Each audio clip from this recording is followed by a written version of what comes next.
Radio. Q-U-B.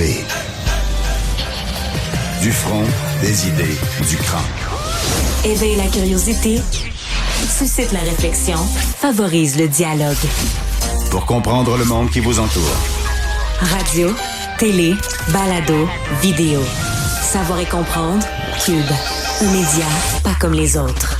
Bonjour tout le monde, j'espère que vous allez bien. Ici Isabelle Maréchal avec vous pour toute la journée, l'après-midi jusqu'à 6 heures si vous êtes à la télé et bien sûr en format balado si vous nous écoutez sur Cube. Bien sûr, il y a plein de nouvelles qui viennent nous interpeller aujourd'hui. Puis je vous avoue qu'au cours de la dernière heure, celle qui m'a le plus fait réagir, c'est cette fronde des grands syndicats fédéraux qui sont contre le retour au travail 3 jours semaine. Alors, je vais vous expliquer rapidement. En gros, c'est que ils ont décidé de faire la guerre au gouvernement Trudeau contre le retour au bureau 3 jours semaine. Ils disent qu'ils n'ont pas besoin d'être là au bureau parce que depuis la pandémie, on a beaucoup appris à télétravailler et qui sont aussi productifs finalement en télétravail qu'au bureau. Alors, ils ont décidé d'en faire vraiment une histoire, d'en faire un gros cas. Ils sont prêts même à aller en mandat de grève là-dessus à leurs membres. Il y a à peu près 27 000 fonctionnaires fédéraux là d'ailleurs qui vont peut-être donner un mandat de grève à leur syndicat. Ça comprend beaucoup de monde. Ça comprend également les agents des douanes, là, les agents frontaliers. Ceux-là ne sont pas, bien sûr, en télétravail, vous l'aurez compris. Il faut qu'ils soient dans la petite guérite pour vous demander votre passeport et si vous avez quelque chose à déclarer. Je peux vous dire aussi, parce que j'ai eu vent d'un certain zèle de la part de certains agents frontaliers dernièrement, probablement parce que ça chauffe dans les rangs syndicaux. Et bref, c'est quand même assez fabuleux. Vous trouvez pas qu'aujourd'hui, on dise pourquoi aller au bureau à ce point-là. Et ce qui est fascinant aussi, c'est qu'à mon avis, c'est la prochaine lutte syndicale, le télétravail. Ça fait déjà quelques mois, pour pas dire une couple d'années là, que ça se trame. Les syndicats demandent d'ailleurs une espèce de couverture mur à mur, ce qui serait pas tout à fait logique. Parce qu'imaginez des syndiqués qui travaillent dans une région plus éloignée, comparativement à des travailleurs syndiqués de Montréal, c'est pas forcément la même réalité. Vous allez dire, à Montréal, il y a beaucoup plus de circulation. C'est vrai qu'il y a des coûts qui sont reliés. Il y a des coûts de productivité aussi qui sont reliés au fait d'aller désormais travailler au bureau plutôt que de le faire de chez soi. Mais je veux dire, ces coûts-là, on les absorbait, on les payait avant la pandémie. C'est que la pandémie nous a comme donné plein de bonnes choses. On s'est rendu compte qu'on pouvait télétravailler. Puis c'est très bien le télétravail, là. Comprenez-moi bien. Moi, je suis pas contre le télétravail du tout. Je le vis aussi. Puis je pense qu'il y a des avantages majeurs à télétravailler.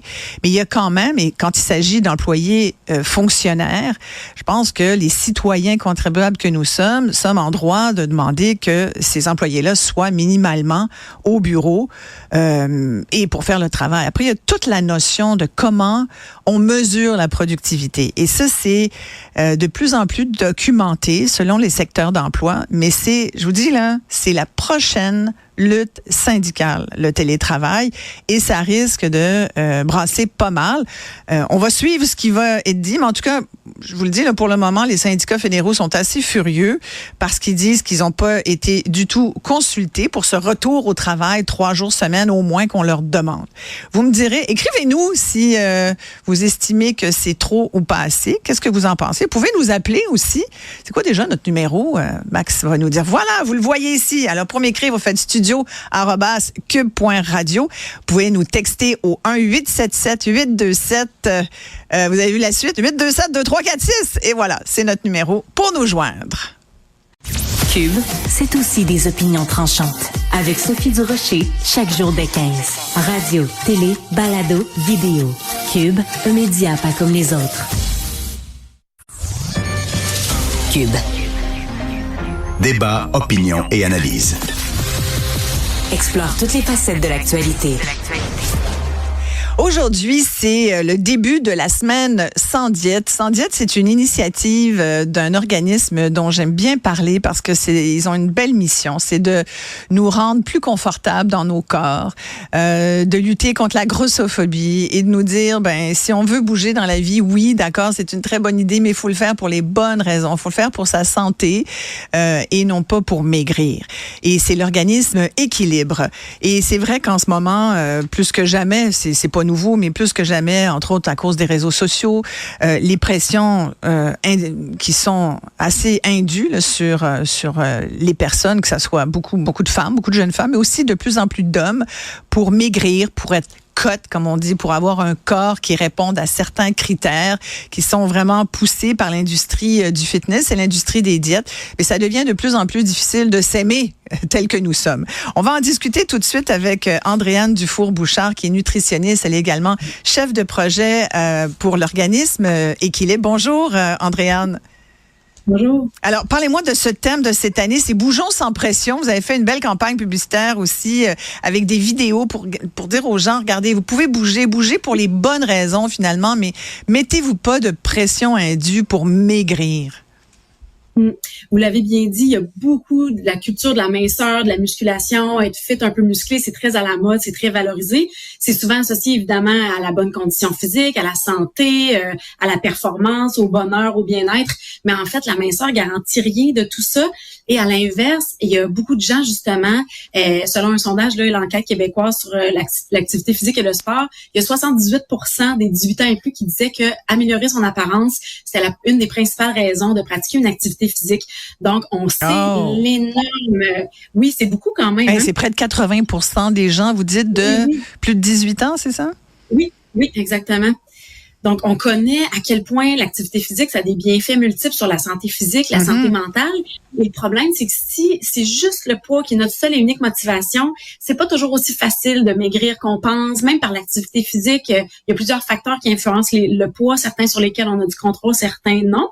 Et quand l'idée est de maigrir rapidement par l'activité physique, ben ça fait en sorte souvent qu'on va choisir des activités probablement qu'on n'aimera pas nécessairement. On va prendre ce qu'on pense qui est le plus efficace. La fréquence va être très élevée, donc on sera pas nécessairement dans quelque chose qui peut s'inscrire dans notre routine quotidienne pour du long terme. Donc, éventuellement, considérant que le corps est pas aussi malléable que ce qu'on peut croire, mais on risque d'abandonner les activités physiques. On risque de se blâmer aussi, penser que c'est un peu de notre faute parce qu'on a manqué de volonté, un peu comme les diètes. Et finalement, ben on risque de perdre tous les bénéfices qui auraient été là pour notre santé, autant physique que mentale. Voilà. Puis vous parlez des adultes, des 18+, là, 80% presque qui souhaitent bouger, donc et faire de l'exercice pour maigrir. Mais il y a aussi les jeunes. Puis vous avez également un chiffre, le 40%, plus de 40% des jeunes de 14 ans et plus qui disent qu'ils sont très influencés par tout ce qu'ils entendent, tout ce qu'ils voient, entre autres sur les réseaux sociaux, mais poussés beaucoup par cette industrie de l'amaigrissement et du sport extrême, là, c'est-à-dire du fitness. Là. Qu'est-ce qu'on peut dire aux jeunes pour éviter qu'ils tombent dans ce piège-là? Ben un peu comme la culture des diètes, le volet plus alimentaire, on en a parlé peut-être un peu plus, tu sais, des stratégies de l'industrie, de les démasquer, d'essayer de se fier un peu plus à notre ressenti ou à nos goûts. Ben je pense que là c'est le temps de parler du volet justement de la culture du fitness qui découle aussi de cette même culture des diètes là. Donc d'essayer de se rendre compte que ce qu'on voit par exemple sur les réseaux sociaux, les modèles parfaits, très découpés, très sculptés, c'est pas nécessairement un standard qui est atteignable pour une grande majorité de gens. C'est probablement aussi souvent des personnes dont c'est le travail, qui sont accompagnées par une équipe de coach, etc. Donc, ils ont beaucoup de temps et d'énergie à mettre là-dedans. Mais est-ce que vraiment, nous, on a autant d'énergie ou de temps à mettre là-dedans? Probablement pas. Donc, on peut pas attendre des résultats proportionnels. Et aussi, il faut essayer de se détacher tranquillement de cette espèce de standard-là qui est pas réaliste pour finalement aller plus vers des motivations axées sur le plaisir, le bien-être, la découverte, la gestion de notre stress. Il y a plein de bénéfices à bouger. Et aussi, ces standards-là, souvent, ça fait en sorte qu'on a une espèce de piédestal de modèle. On pense qu'on doit avoir un certain corps athlétique pour bouger, alors que c'est accessible pour tout le monde. Dans le fond, bouger, ça prend un corps. Tout le monde a un corps. Après ça, tout le monde part pas de la même place. Mais d'essayer de voir, moi, qu'est-ce que j'aime? Est-ce que j'aime ça être dehors, en groupe, avec des amis, écouter de la musique? Est-ce que je suis très débutant ou débutante dans ce que je commence? Donc, de se laisser le temps aussi de développer des compétences. T'sais, on parle beaucoup de l'importance d'avoir du plaisir à bouger, mais ça vient pas nécessairement du jour au lendemain pour des gens qui partent d'être très, très sédentaires. Donc, d'y aller graduellement avec des objectifs qui sont réalistes aussi et d'essayer d'avoir des objectifs pas trop éloigné comme d'atteindre un certain niveau de corps ou de faire tel niveau d'activité physique, mais plus de dire, hey, à court terme, là, j'ai réussi à marcher tant de fois cette semaine, je me sens moins essoufflée, je me sens plus concentrée. Donc ça, c'est tous des éléments qui vont augmenter graduellement la motivation aussi, au-delà du poids ou de l'apparence. Parce que, puis le nom de votre organisme, Équilibre, le dit bien, il faut réussir à atteindre un certain équilibre. C'est pas toujours évident, puis dans tous les bons conseils que vous venez de nous donner, Andréane, il y a vraiment cette difficulté quand même de passer outre toutes les pressions qu'on qui nous submerge. Là. Puis je reviens aux réseaux sociaux. Puis pas plus tard que cette semaine, il y avait le Met, le gala du Met. Il y avait plein de stars qui étaient habillées de façon magnifique. Et puis on a vu Kim Kardashian qui est rentrée dans une espèce de corset où ça a même généré des commentaires de la part de certaines personnes disant, bon Dieu, est-ce qu'elle respire? Parce que c'est tellement une taille si fine que on se demande comment c'est possible. Une autre actrice qui avait pris apparemment des heures dans des selles d'Epsom pour pouvoir, un peu de la même façon, préparer son corps. Fait qu'il y a ces exemples-là qui sont des modèles pour nos jeunes, beaucoup nos jeunes filles aussi.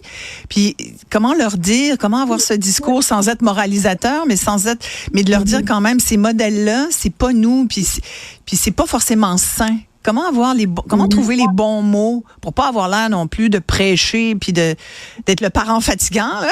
Mais c'est pas toujours évident de trouver les mots. Oui. Non, effectivement. Puis je pense que c'est important d'en parler, justement, d'ouvrir la discussion. Mais après ça aussi, de dire, développer l'esprit critique. Je pense que ça, c'est une bonne voie pour les jeunes aussi, de se dire, est-ce que vraiment sur les réseaux sociaux, ce qu'on voit, c'est réaliste? Est-ce qu'on peut suivre finalement des comptes peut-être qui valorisent davantage la diversité corporelle, comme le compte d'équilibre, par exemple, mais il y a plein d'autres comptes intéressants aussi qui parlent de ces sujets-là, qui démocratisent les corps et tout ça, bien avec mon corps, dose de psy. Il y en a beaucoup pour les jeunes en tête, qui ont du contenu vraiment intéressant. Donc, d'essayer d'amener aussi à développer cet esprit critique-là, puis d'aller peut-être un peu aussi vers comment ça me fait sentir, parce que des fois, on s'en rend pas compte, on défile notre fil de nos comptes sur les réseaux sociaux, puis finalement, on se met à se comparer, on se met à se sentir moins bien. Donc, d'y aller un petit peu aussi avec comment je me sens à l'intérieur. Est-ce que je me sens mal? Est-ce que je me compare? Donc, puis d'essayer d'amener aussi les jeunes à se dire, il y a les réseaux sociaux, c'est vrai que c'est très présent, on peut pas les éliminer non plus, mais la vie autour de nous, c'est quoi? C'est qui les gens autour de nous? De quoi ils ont l'air? Qu'est-ce qu'ils font? C'est un peu plus ça aussi la réalité. Donc, de discuter, puis on a un programme équilibre qui s'appelle Bien dans sa tête, bien dans sa peau, qui propose des ateliers justement aux écoles secondaires, entre autres, que les profs peuvent animer auprès des jeunes pour justement discuter de ce sujet-là. Il y a le Ciel aussi qui a plein d'ateliers sur l'éducation numérique en ligne, l'intelligence émotionnelle en ligne. Donc, d'apprendre à développer cet esprit critique-là, parce qu'on ne pourra jamais atteindre ces standards-là, mais c'est pas des standards qu'on devrait atteindre non plus. Donc, d'essayer de prendre conscience de toute l'influence et aussi de prendre conscience qu'il y a toute une industrie qui se fait tellement d'argent sur le dos de ces insatisfactions-là. Donc, des fois aussi, c'est quelque chose dont on n'a pas conscience puis qui peut un peu nous amener à un peu nous révolter puis se dire, hey, moi, c'est pas vrai que je veux encourager cette industrie-là puis je veux pas embarquer là-dedans. Donc, les jeunes, je pense que ils sont intelligents, on peut leur en parler, ils sont plus ouverts puis peut-être des fois un petit peu plus au courant qu'on peut penser, mais d'en parler puis de préparer ça dès le plus jeune âge aussi, à l'adolescence. C'est sûr que là, on est plus exposé, mais quand on a un enfant très jeune, de le valoriser pour son apparence, ben c'est quelque chose qu'on a tendance à faire souvent. T'es beau, t'es belle, mais d'essayer plutôt de valoriser le corps pour tout ce qu'il est capable d'accomplir, d'amener à développer l'estime de soi pour sa personnalité, pour ce qu'on est capable de faire aussi, et justement de faire des associations activité physique, plaisir, saine alimentation, plaisir, découverte, plutôt que d'associer toujours ça avec le contrôle du poids. Ça aussi, c'est comme très, très imbriqué dans notre société, mais on a des choses à déconstruire. Donc, d'essayer d'amener les jeunes à bouger, manger pour le plaisir, pour leur bien-être, pour la santé, au-delà de leur poids. Je pense que c'est une bonne base aussi qu'on peut leur apprendre dès l'enfance et d'apprécier leur corps pour tout ce qui leur permet d'accomplir et pas juste l'image qu'ils projettent. Voilà. Puis quand même, un mot pour montrer qu'on a quand même un peu évolué, parce qu'à une certaine époque, on était en plein dans la grossophobie. On a avancé quand même de ce point de vue-là. Aujourd'hui, on sait qu'on doit plus dire certains mots, qu'on doit plus utiliser certaines expressions, puis qu'on peut avoir une diversité de corps, puis que c'est tout à fait correct. Fait on a un peu avancé quand même. Il y a de l'espoir. Cette semaine, je le rappelle, ça a pour but aussi de dire on renonce aux diètes, on fait pas de régime. Ça veut pas dire qu'on se lance non plus dans du gavage de beignes, là, puis mais au contraire, on mange sainement, puis on pense à bouger. Et c'est bon pour notre santé mentale, puisqu'on est en pleine semaine de santé mentale, parce qu'il faut quand même le rappeler aussi, Andréane, tout ce que vous venez de nous décrire, parfois, ça nous encourage pas à avoir une bonne opinion de nous-mêmes, finalement. Non, absolument. Puis vous avez raison, il y a des beaux pas. On parle de plus en plus de grossophobie, mais reste qu'il y a encore beaucoup de préjugés qui sont omniprésents. Des fois, on s'en rend même pas compte qu'on les a, ou on pense dire à quelqu'un, tu devrais bouger, toi, ça te ferait du bien, toi, parce que cette personne-là, c'est une personne grosse, mais on connaît pas nécessairement ses habitudes de vie. Des fois, il y a des conseils qui se veulent bienveillants, mais qui sont non sollicités, qui peuvent venir aussi. Donc, d'essayer de faire abstraction du poids, exact. Mais de se dire, de pas attendre d'avoir un certain poids pour commencer à bouger. Vraiment, tout le monde peut bouger. On n'a pas besoin d'être dans un corps athlétique.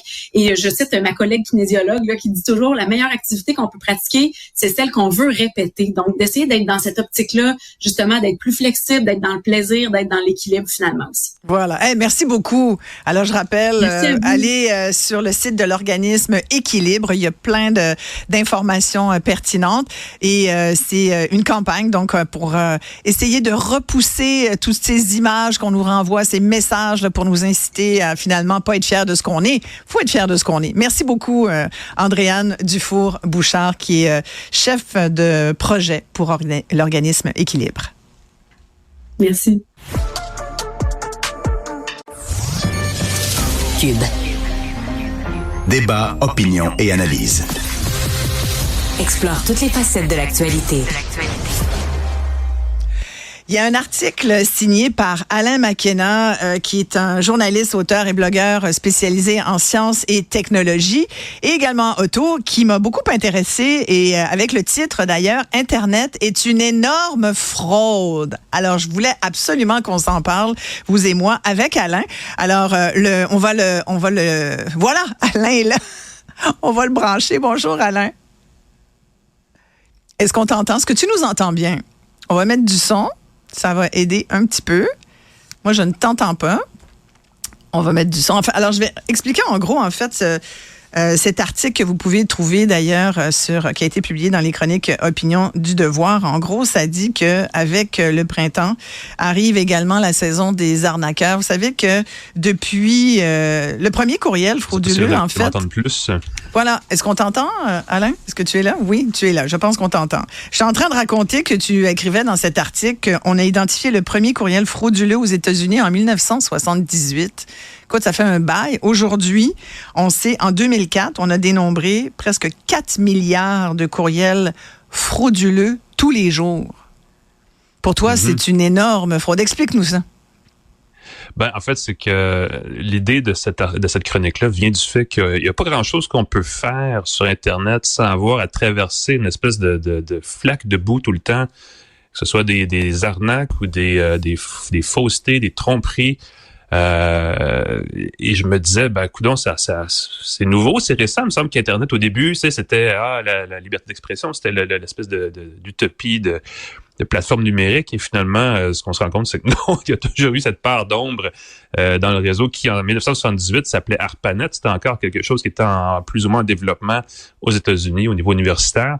Donc oui, ça fait partie un peu de la tradition, mais ça vient quand même, au fil du temps, assez irritant d'avoir toujours à traverser ces communications dont on n'a pas le goût nécessairement de voir ce qu'elles contiennent. Et elles sont...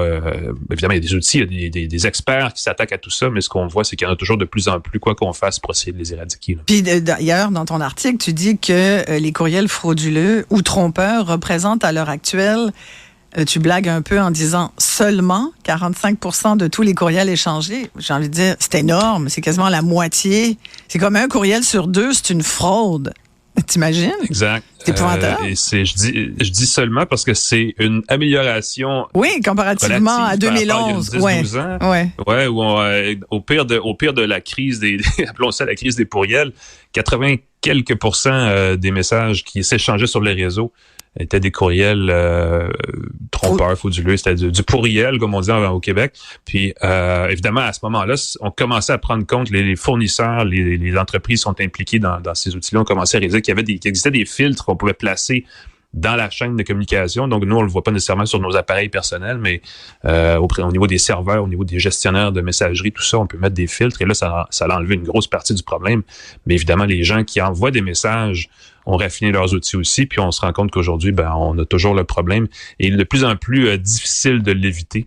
Et ils sont de plus en plus sophistiqués, ces gens qui envoient des messages frauduleux. Exactement. Puis tu dis la proportion a baissé, mais dans l'absolu, il y a plus de messages frauduleux que jamais sur Internet parce que, puis tu dis même c'est encore pire si on ajoute les messageries directes, les applications de clavardage. En fait, c'est comme une job à temps plein, finalement, essayer de pas se faire attraper par un fraudeur qui veut notre bien puis qui a des bonnes chances de l'avoir, là. On parle souvent de littératie numérique en disant il faut collectivement qu'on ait une certaine connaissance des outils numériques pour naviguer notre quotidien, parce qu'Internet veut pas être de plus en plus présent dans le quotidien de peu près tout le monde.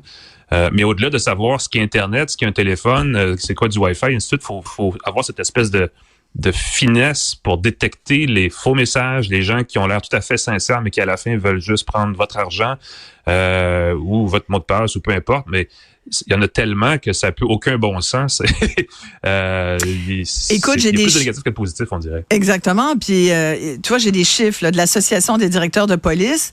37 000 Québécois ont été victimes de fraude l'année dernière, en 2023. C'est une augmentation de 15 % en 2 ans. Et il semble que les régions où il y a le plus de fraudeurs, en tout cas, plus de gens qui ont été fraudés, c'est Montréal, Montérégie, Capitale-Nationale, donc Québec. Laval et Mauricie aussi, qui ont connu la plus grosse augmentation des cas de fraude. Là, c'est même 20 % des gens qui ont été fraudés. Puis les fraudes les plus fréquentes au Québec, là, c'est l'utilisation frauduleuse de cartes de service, ordinateurs, vol d'identité. Et puis après, il y a toutes les fraudes de type grands-parents, fraude amoureuse également. Puis tu le dis dans ton article, tu dis on veut votre bien, on va l'avoir. On veut votre cœur, puis on risque de l'avoir aussi. Fait que c'est de partout finalement qu'on est attaqué par ces fraudeurs. Ouais, en fait, c'est pratiquement culturel parce que justement, il y a des applications des sites de rencontres, des applications de rencontres qui offrent des outils de retouche photo pour faire disparaître des éléments de la photo, pour dans le fond truquer sa propre image. Donc, c'est rendu légitime de tromper en fait les autres à travers les réseaux numériques. C'est rendu à ce niveau-là. Évidemment, ce qui est embêtant, c'est que c'est tellement répandu, il n'y a pas une seule solution. Il n'y a pas une façon de dire du jour au lendemain, prenons cette initiative, faisons cette démarche et réglons tout d'un coup.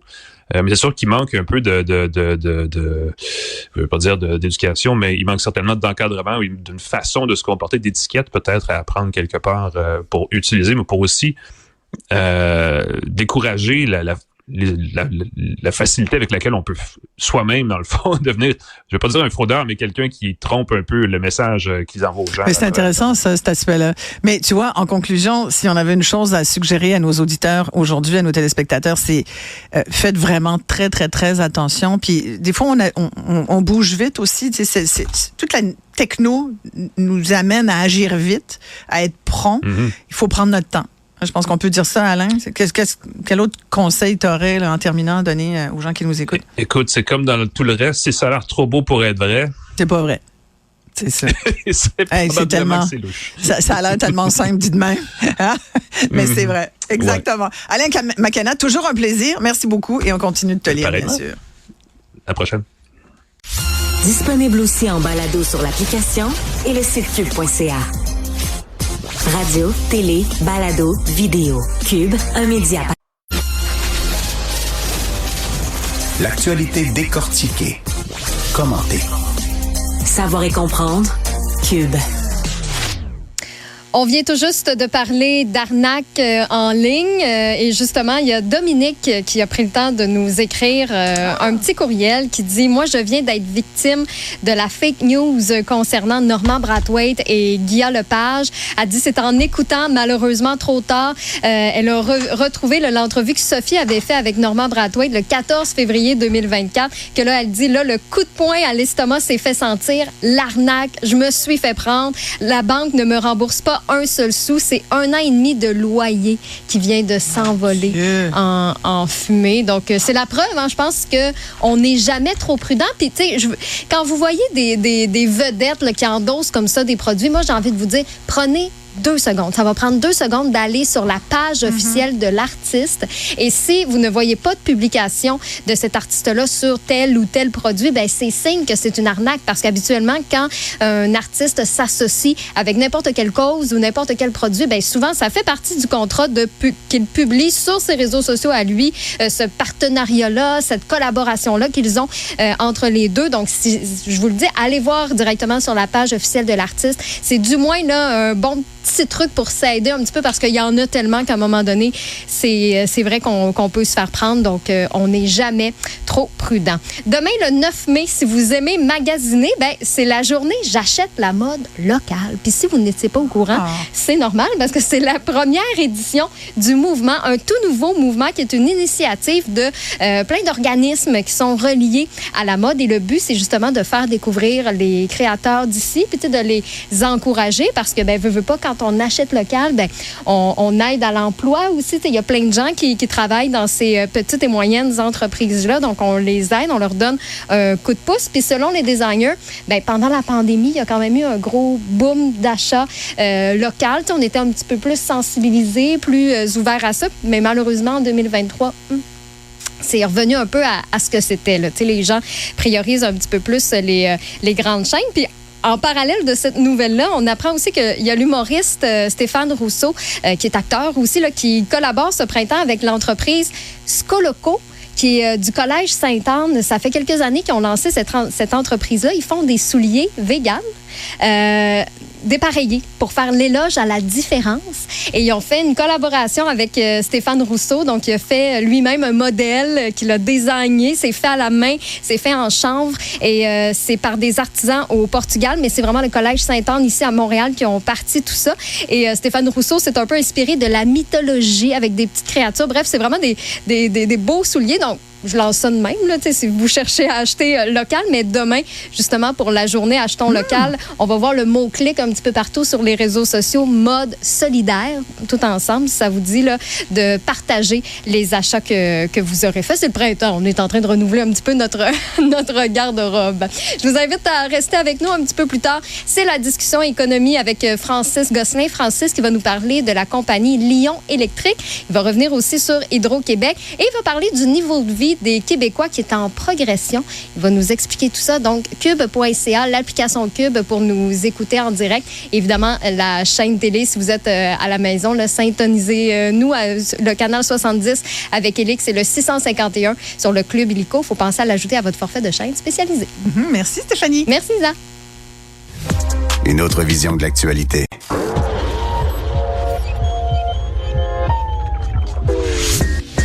Savoir et comprendre les plus récentes nouvelles qui nous touchent. Tout savoir en 24 minutes. Avec Alexandre, bonjour. Bonjour. Content de te retrouver. Pareillement, bienvenue à Tout savoir en 24 minutes. Beaucoup d'actu aujourd'hui, Oui. Isa. Commençons tout ça à Québec parce que on a eu des échos aujourd'hui ici dans la province de ce qui s'est passé avant hier à Ottawa. Je rappelle cet incident là, dans lequel on a un membre du Parti libéral, député franco-ontarien, qui se met à traiter de plein de marde, je vais le répéter gentiment, un chercheur qui est venu expliquer pourquoi il y a un déclin du français qui serait associé, selon les statistiques de Statistique Canada, je le rappelle, à une fréquentation de l'école secondaire, cégep, université anglophone par la suite. Et là, ben, aujourd'hui, c'est les réactions, comme je le dis, du côté de Québec, du côté des autres partis à Ottawa aussi. Depuis hier, le Bloc québécois exige sa démission de ce comité en question. On a aussi, au Québec, François Legault qui a dénoncé un total manque de jugement sans réclamer une démission. Il y a le ministre de la langue française, Jean-François Roberge, ici aussi, qui a dit qu'il devait présenter des excuses plus officielles parce que du côté du député, M. Francis Drouin, on continue à dire, moi, je vais m'excuser si les concernés m'appellent pour demander des excuses. Écoute, il y a quelque chose. Hein? Mais ça, c'est faux. C'est du culot, là, il ça. est président de l'Assemblée parlementaire de la francophonie. Oui, et d'ailleurs, le Bloc, on fait parvenir... Écoute, qu'est-ce que tu fais à occuper ce poste-là? Ah, c'est très fort, surtout que lui ne veut pas du tout, ni présenter d'excuses publiques, mais continue, il persiste et signe, là, dit que tout ça, c'est de la foutaise, les données qui ont été amenées, c'est ridicule, il n'y a pas de déclin lié à tout ça du français. Mais donc, tu peux pas être porte-parole pour la francophonie, là. Tu peux pas être président de l'Assemblée parlementaire de la francophonie quand tu tiens ce discours-là. C'est dans mon sens, effectivement. Tu ne peux pas faire ça, mais lui, il continue à dire qu'il a défendu le français toute sa vie, que c'est la machine péquiste au Québec qui s'est mise en marche contre lui et que c'est ça, aujourd'hui, qui lui vaut toutes ses réprimandes. Peut-être plus le fait d'avoir insulté quelqu'un en commission. Des gens aussi qui sont des experts qui étaient venus finalement donner des informations. Là. Invités par les parlementaires. Je veux dire, entre deux parlementaires, tu as deux députés, un ministre et un député de l'opposition, là, mettons, qui se créent des affaires par la tête. Déjà, on pourrait mieux comprendre. Ça reste inacceptable dans la maison du peuple, là, à l'Assemblée nationale ou encore à la Chambre des communes. Tu es censé être capable de débattre avec des mots qui sont pas des insultes. Mais là, quand tu invites quelqu'un, là, un civil, quelqu'un du public, qui vient pour t'expliquer quelque chose, tu l'envoies chier. Là. Sincèrement, c'est ce qui est arrivé. Tu l'insultes sur ces données qui sont des données de ton propre gouvernement, des données de Statistique Canada. Wow, ça, on se faisait traiter de plein de marde, si on aimerait ça. Imaginez ça, que ça vous arrive. Mais dis-moi, là, tu m'as parlé de toutes les réactions là, des parlementaires ici, au Québec, et heureusement, ils ont tardé quand même. Ils auraient pu réagir plus vite, mais bon, en tout cas, on va les prendre quand ça sort. Mais du point de vue des libéraux... On l'appuie. Justin Trudeau, lui, met ça sur le dos là, de s'être emporté de la passion qu'il a pour la défense du français. Le ministre des langues officielles du Canada, M. Randy Boissonneau, lui, juge que la position de son collègue tombe sous le sens. Hein, là, des mots un peu forts, mais tout ce qu'il dit, c'est bien vrai. Non, c'est les libéraux font bloc autour de leur député, ce qui est assez étonnant. Merci. Puis c'est ce qui fait en sorte qu'encore aujourd'hui, là, si c'est excusé, on s'entend, on n'en parlerait plus. Mais là, continue à verser de l'huile sur le feu. Est-ce qu'on est, nous, la machine péquiste du Québec, Isabelle, pour s'insurger contre ça, comme lui le dit? Je pense pas, en tout cas, pas moi. Non, voilà. Pas du tout. Voilà, donc c'est une saga, j'ai l'impression, qui n'a pas fini de faire jaser Isabelle. On verra après ça s'il y aura d'autres conséquences là, pour le député de Rouyn. Tout savoir en 24 minutes. Sinon, toujours à Québec, drôle de situation autour d'un des membres, un des piliers du gouvernement de la coalition Avenir Québec, Pierre Fitzgibbon, le super ministre, celui à qui on affluble ce titre-là parce qu'il occupe à la fois le ministère de l'Économie, le ministère de l'Énergie, deux gigantesques dossiers et portefeuilles ici au Québec, qui s'engage pas à finir son mandat en ce moment. Puis dans un contexte où on a des démissions en série du côté de la coalition Avenir Québec, c'est sûr que c'est une très mauvaise nouvelle. Là, parce que M. Fitzgibbon, on comprend. Lui, il dit pas « Ah, je m'en vais demain matin ». Non, c'est ça. Mais quand on lui demande s'il veut se représenter, ce qu'il préfère dire, c'est « Moi, je suis ici, je finis des dossiers, puis vous le saurez le matin même si jamais je m'en vais. » Si je m'en vais, vous le saurez le matin de même. Ça. Avec la verve qu'on lui connaît, M. Fitzgibbon, lorsqu'il répond aux journalistes. Mais c'est une réponse. Il adore les journalistes. Oui. C'est de l'amour pur. Ça paraît, très fort. Ça transparaît tellement. C'est une belle relation. Ça se ressent. C'est tellement une belle relation. Tu vois, j'ai pris les travers de Mario Dumont. Ouais. Tu vu ça? Je fais comme de la contre-blague. Ben voilà. Oui, le cynisme poussé au maximum. Exact. On le salue de ses vacances. Oui. Allô, Mario. Voilà. Ben c'est quelque chose quand même. Là, lui disait qu'il voulait au départ s'en tenir à 2 mandats. Il doit tellement être tanné, Alex. On peut-tu se le dire? Il doit tellement être tanné, là. Parce que, il doit être à bout, Fitz. Ça paraît qu'il est à bout. Je le comprends. On est tout le temps en train de crapigner puis l'écœurer dans ses projets. On peut-tu juste le laisser tranquille? Mais on se comprend parce que c'est un homme issu du milieu des affaires, qui est fortuné, qui a eu du succès, qui a été habitué de mener, là, de ce qu'on comprend, des business. Puis quand tu es dans une entreprise privée, c'est toi le boss. C'est toi le boss, là. Amenez-en des usines à batterie. Puis on privatise l'hydro, là. Mais c'est normal quand t'es le patron, mais à part, mettons, les lois du pays dans lequel tu te trouves, y a-tu d'autres règles qu'il faut pas que t'en freines? Les journalistes écolos, s'il vous plaît, pouvez-vous me donner une petite pause, là, un peu, puis c'est un peu l'attitude. Je fais la bulle de Fitzgibbon. Ah, c'est bon, ça, dans une bande dessinée. Oui, tu serais bonne pour remplir les cases, justement. Et non, c'est quelque chose, puis là, on la sent, cette exaspération-là, depuis quand même là, plusieurs mois, voire des années, parce que lorsqu'il essaie d'entreprendre des projets, amener toutes sortes de choses sur la table, pas qu'il se fait mettre des bâtons dans les roues, mais il fait partie de la politique parlementaire. Quand tu es au gouvernement, faut que tu t'attendes à ce qu'il y ait des oppositions qui te bombardent, des journalistes qui te posent des questions, et là, t'as moins les coups des franges que quand t'es un boss d'une entreprise privée. Puis c'est normal, tu représentes un gouvernement qui brasse des milliards et des milliards de dollars. Donc, M. Fitzgibbon qui s'engage pas à terminer, tandis que M. Legault, lui, dit qu'il va assurément terminer son mandat, M. Fitzgibbon. On comprend qu'il veut essayer de rassurer la population, les militants, un peu tout ce monde-là. Mais quand même, dans les faits, s'il comptait absolument de finir son mandat, il l'aurait dit. Il y a des rumeurs, hein? Oui. Il y a des rumeurs persistantes. Qu'il est vraiment... Des fois, à bout, ça le dérange. C'est ça. Mais voilà, bon, on présumera pas. On verra si c'est des rumeurs qui se concrétisent parce que je rappelle là, les dernières démissions en liste du côté du cabinet de M. Legault, le whip en chef du gouvernement, Éric Lefebvre, qui a quitté pour aller se présenter du côté des conservateurs au fédéral. Et c'est Manuel Dionne, là, son directeur des relations médias, qui est parti plus tôt cette semaine. Encore une fois, là, dans les deux cas, on a comme des raisons pour quitter, mais quand même, c'est des démissions, des départs qui laissent des gros trous dans l'équipe Legault. Tout savoir en 24 minutes. Scène ahurissante qui s'est déroulée là, il y a quelques heures à peine au palais de justice, alors qu'on avait le comédien Gauchi Boy au palais de justice de Laval qui s'en venait recevoir sa sentence pour agression sexuelle. Lui qui a été retrouvé coupable de cette agression sur une ancienne fréquentation là, en 2018. Et là, il venait, lui, avec sa marchette. Là, il a des ennuis de santé, donc marche avec sa marchette dans le palais de justice. Et là, fâché de voir des journalistes dans sa face, prendre des photos, filmer des images, il a lancé littéralement sa marchette sur le photographe du Journal de Montréal. On peut regarder les images, Isabelle. Pensez-vous, Carlis, c'est dans mes yeux. Hey, t'as lancé ta marchette. T'as lancé la marchette sur Carlis, c'est un bois de fait, ça. Ouais, mais vas-y, le ton bois de fait. Carlis. Tu m'as fait mal, là. Tu m'as fait mal. Non, mais pas de Hey!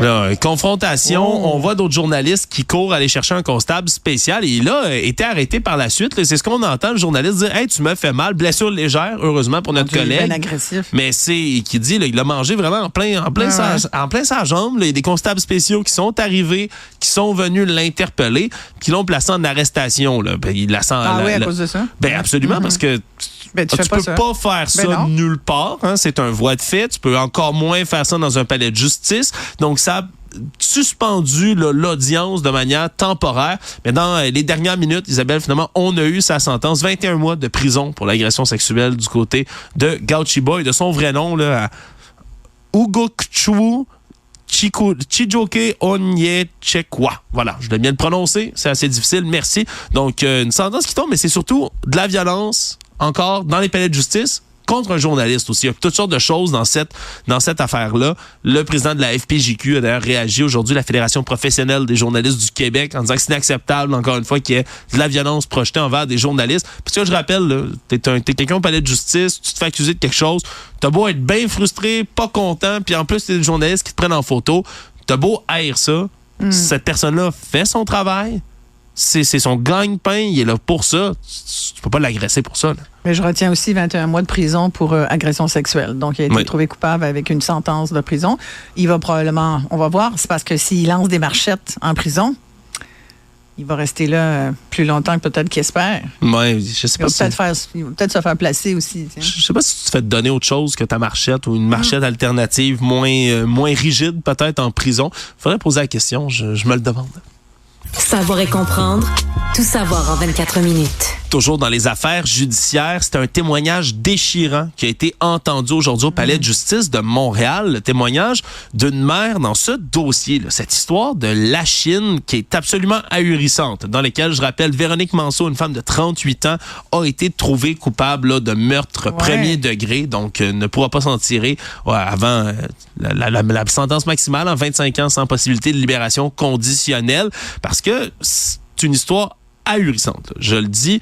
Et la mère a lu un texte devant la coupable dans cette histoire-là, Mme Manceau, déchirant, dans lequel elle décrit son fils comme un jeune homme là, drôle, gentil, qui aimait la vie, même s'il avait pris quelques mauvaises décisions dans sa vie. Parce que Jimmy Métaux, 27 ans, s'était rendu là, en 2021 dans la résidence de Mme Manceau, là, qui se trouve à Verdun. Et là, je rappelle les faits rapidement. Oui, parce qu'on a eu beaucoup de détails, finalement, sur ce qui s'est passé. Oui, mais puis même, malgré tous les détails, je vais le dire comme ça, on dirait que c'est un gars qui est incompréhensible. C'est tellement étrange, toute cette histoire-là. Il se ramasse un groupe de gens, on dit des amis, des connaissances, qui vraisemblablement étaient là ensemble pour consommer de la drogue, du crack, entre autres. Et sous l'influence de ce crack, Mme Manceau s'est mise à comme halluciner que Monsieur Jimmy Méthode aurait été un espion à la solde de son ex-conjoint et se met à le battre, littéralement à le battre sur place. Il essaie de prendre la fuite. Il y a un adolescent sur place qui se range du côté de Mme Manceau, l'interpelle, puis il réussit à comme le séquestrer, le garder là, se fait battre à nouveau, l'attache, et là, une fois, il est battu, ils veulent lui servir un dernier repas. C'est comme ça qu'il présente un pâté au poulet Saint-Hubert qu'on lui sert congelé, lui dit qu'il veut pas mourir à plusieurs reprises. On le force à boire du liquide inflammable. C'est pour ça qu'on parle d'une torture. Puis finalement, on l'assassine avec de multiples coups de couteau. On le jette dans le garage, puis finalement, dans un baril qu'on met dans le garage. Il y aurait eu quelqu'un qui a dénoncé cet événement-là aux policiers qui ont pensé au début que c'était une blague, qui se sont rendus dans la résidence, puis qui ont finalement trouvé le corps de M. Méthode dans le baril. Vraiment un crime sordide qui s'explique excessivement mal. Là. Comment un souper comme ça a pu dégénérer une soirée entre connaissances, entre amis à ce point-là. Vraiment, vraiment un drôle de cas. Véronique Manceau qui est restée, elle, impassible de marbre durant tous les témoignages. Il y a les sœurs également là, de la victime dans cette histoire-là qui sont venues parler aussi, expliquer la situation, mais on est resté impassible du côté de Mme Manceau, qui s'est toujours pas confié sur le pourquoi du comment cette histoire-là est survenue. Isabelle, vraiment un crime étrange, sincèrement. Et gratuit. Ben, ce qui nous semble gratuit. Ouais, après ça, il va falloir réfléchir. Consommation de drogue, là, c'est un problème qui s'étend au Québec pour toutes sortes de consommations, particulièrement chez les populations vulnérables, dans les rues. Là, on parle du CHSLD là, dans le centre-ville de Montréal où il y a du crack qui se vend parmi les usagers. Situation inquiétante. Là. Je veux pas qu'on se remette à faire comme le war on drugs qu'il y a eu aux États-Unis, puis l'espèce de diabolisation excessive qu'il y a eu autour des drogues comme ça, mais clairement que dans des situations comme celle-là, c'est pas étranger complètement là, aux épisodes de violence comme on a pu voir. Tout à fait. Savoir et comprendre, tout savoir en 24 minutes. Ils s'envolent-tu des autos ou pas? Écoute. Honnêtement, c'est tellement hallucinant de voir que c'est un problème. 15 Forerunner de Toyota par jour. Par jour? Ouais.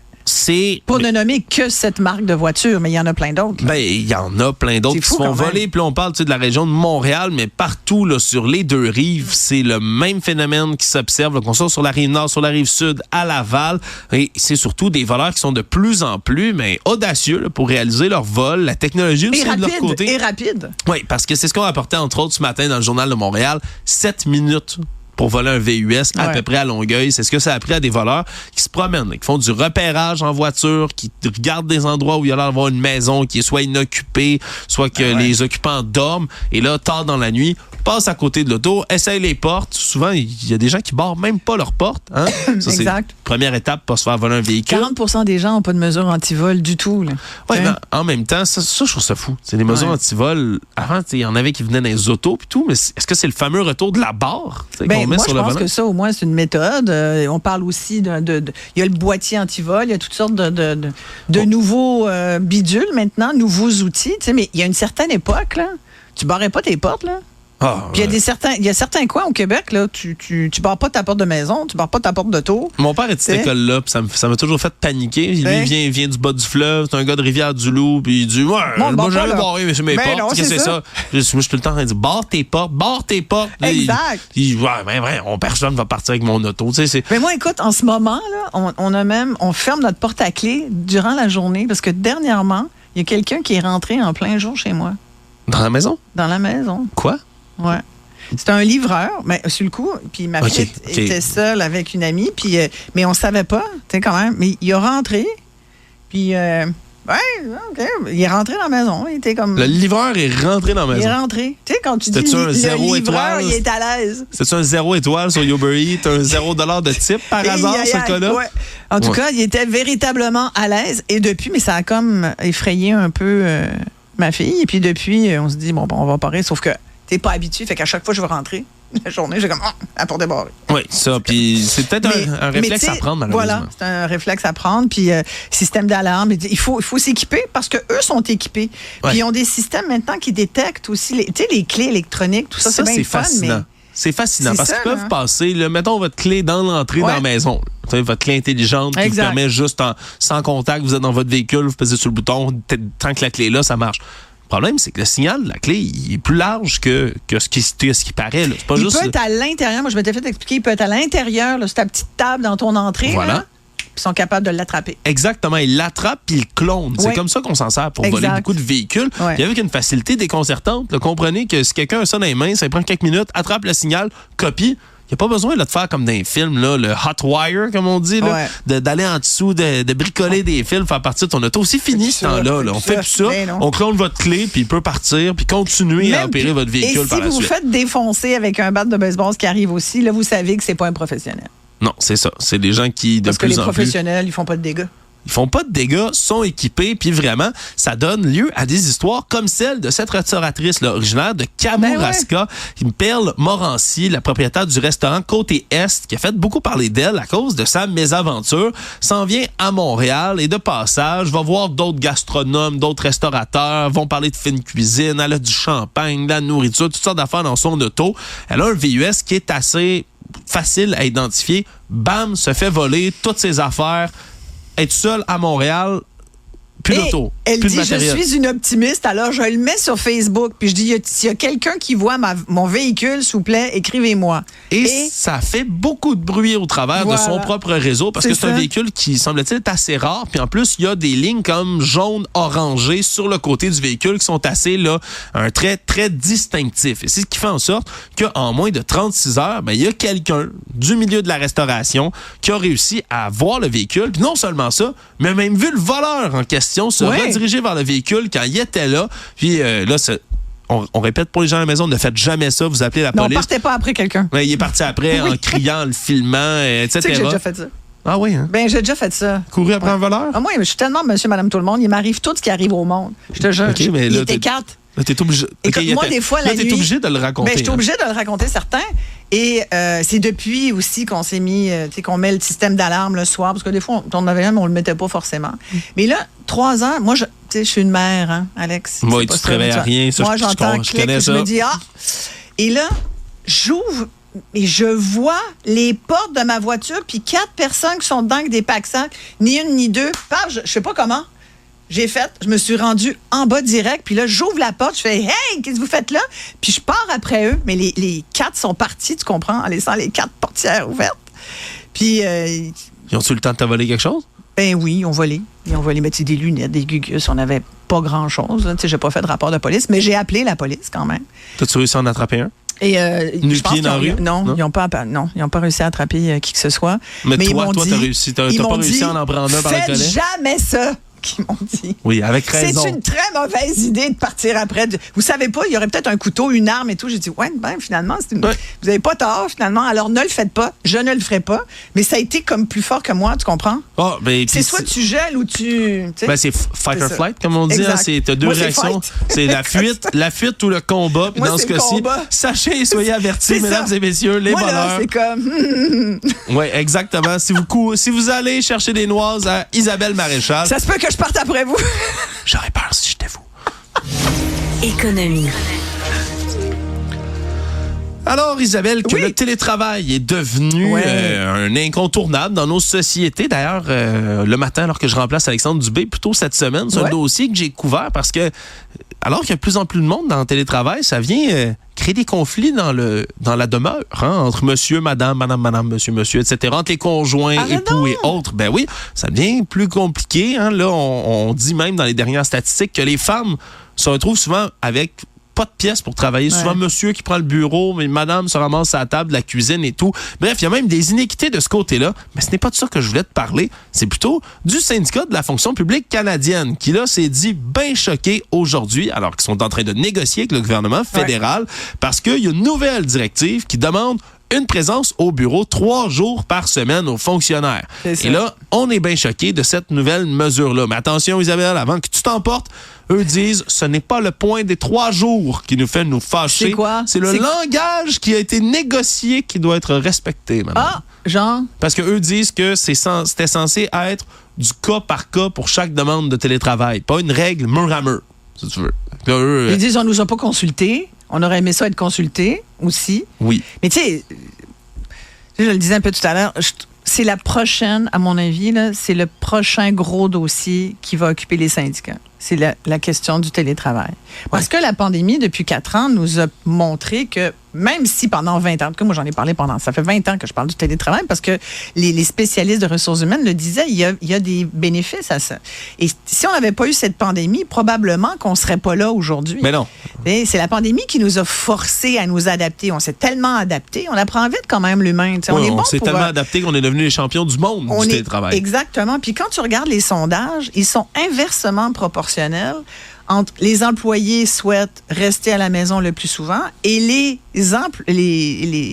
patrons, eux, souhaitent que les employés reviennent. Fait que t'en as qui souhaitent être surtout à la maison, puis les autres qui disent, ben non, j'aimerais ça surtout que tu es au bureau.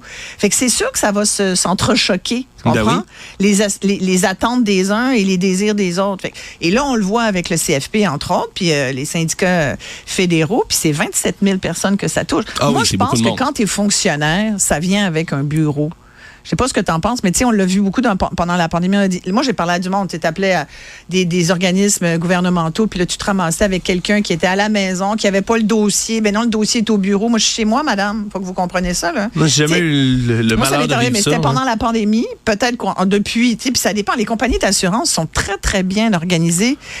Beaucoup de gens travaillent de la maison. Mais je pense qu'il y a beaucoup plus d'entreprises privées qui sont des pros du télétravail que des fonctionnaires. Et ils sont très organisés pour ça. Fait que ça prend un cadre. Fait que si tu as ce cadre-là, tant mieux. Mais je pense que dans le contexte actuel, être fâché que ton employeur, que le gouvernement, donc les contribuables canadiens, te demande d'aller au bureau 3 jours semaine, je sais pas, je trouve que c'est un petit peu grossier, non? Oui. Je comprends qu'il y a des gens toi, Alex, comme un jeune, là? Mais moi, je pense que, tu sais, je comprends leur point que ça peut être négocié au cas par cas, puis je crois que pour certaines personnes, peut-être qui ont gardé cette habitude de télétravail-là, je sais pas, moi, un père ou une mère de famille, tu sais, qui maintenant, ça concilie tellement mieux leur horaire avec les enfants, puis aller chercher à la garderie, à l'école. Je sais pas, peut-être qu'il y a des cas comme ceux-là, je pense, qui doivent et peuvent être négociés. Puis peut-être qu'une règle mur à mur, si c'est une règle mur à mur, puis que les cas exceptionnels se négocient, ben, pas de problème. Moi, je crois sincèrement tu vas avoir au contact autant humain, de cas de figures que de syndiqués qui vont te demander des affaires. Ça va devenir ingérable. Ça va peut-être devenir du gros niaisage. T'as raison, Isabelle. Honnêtement, j'aimerais pas être dans les bottes de ceux qui doivent gérer les fonctionnaires comme ceux-là.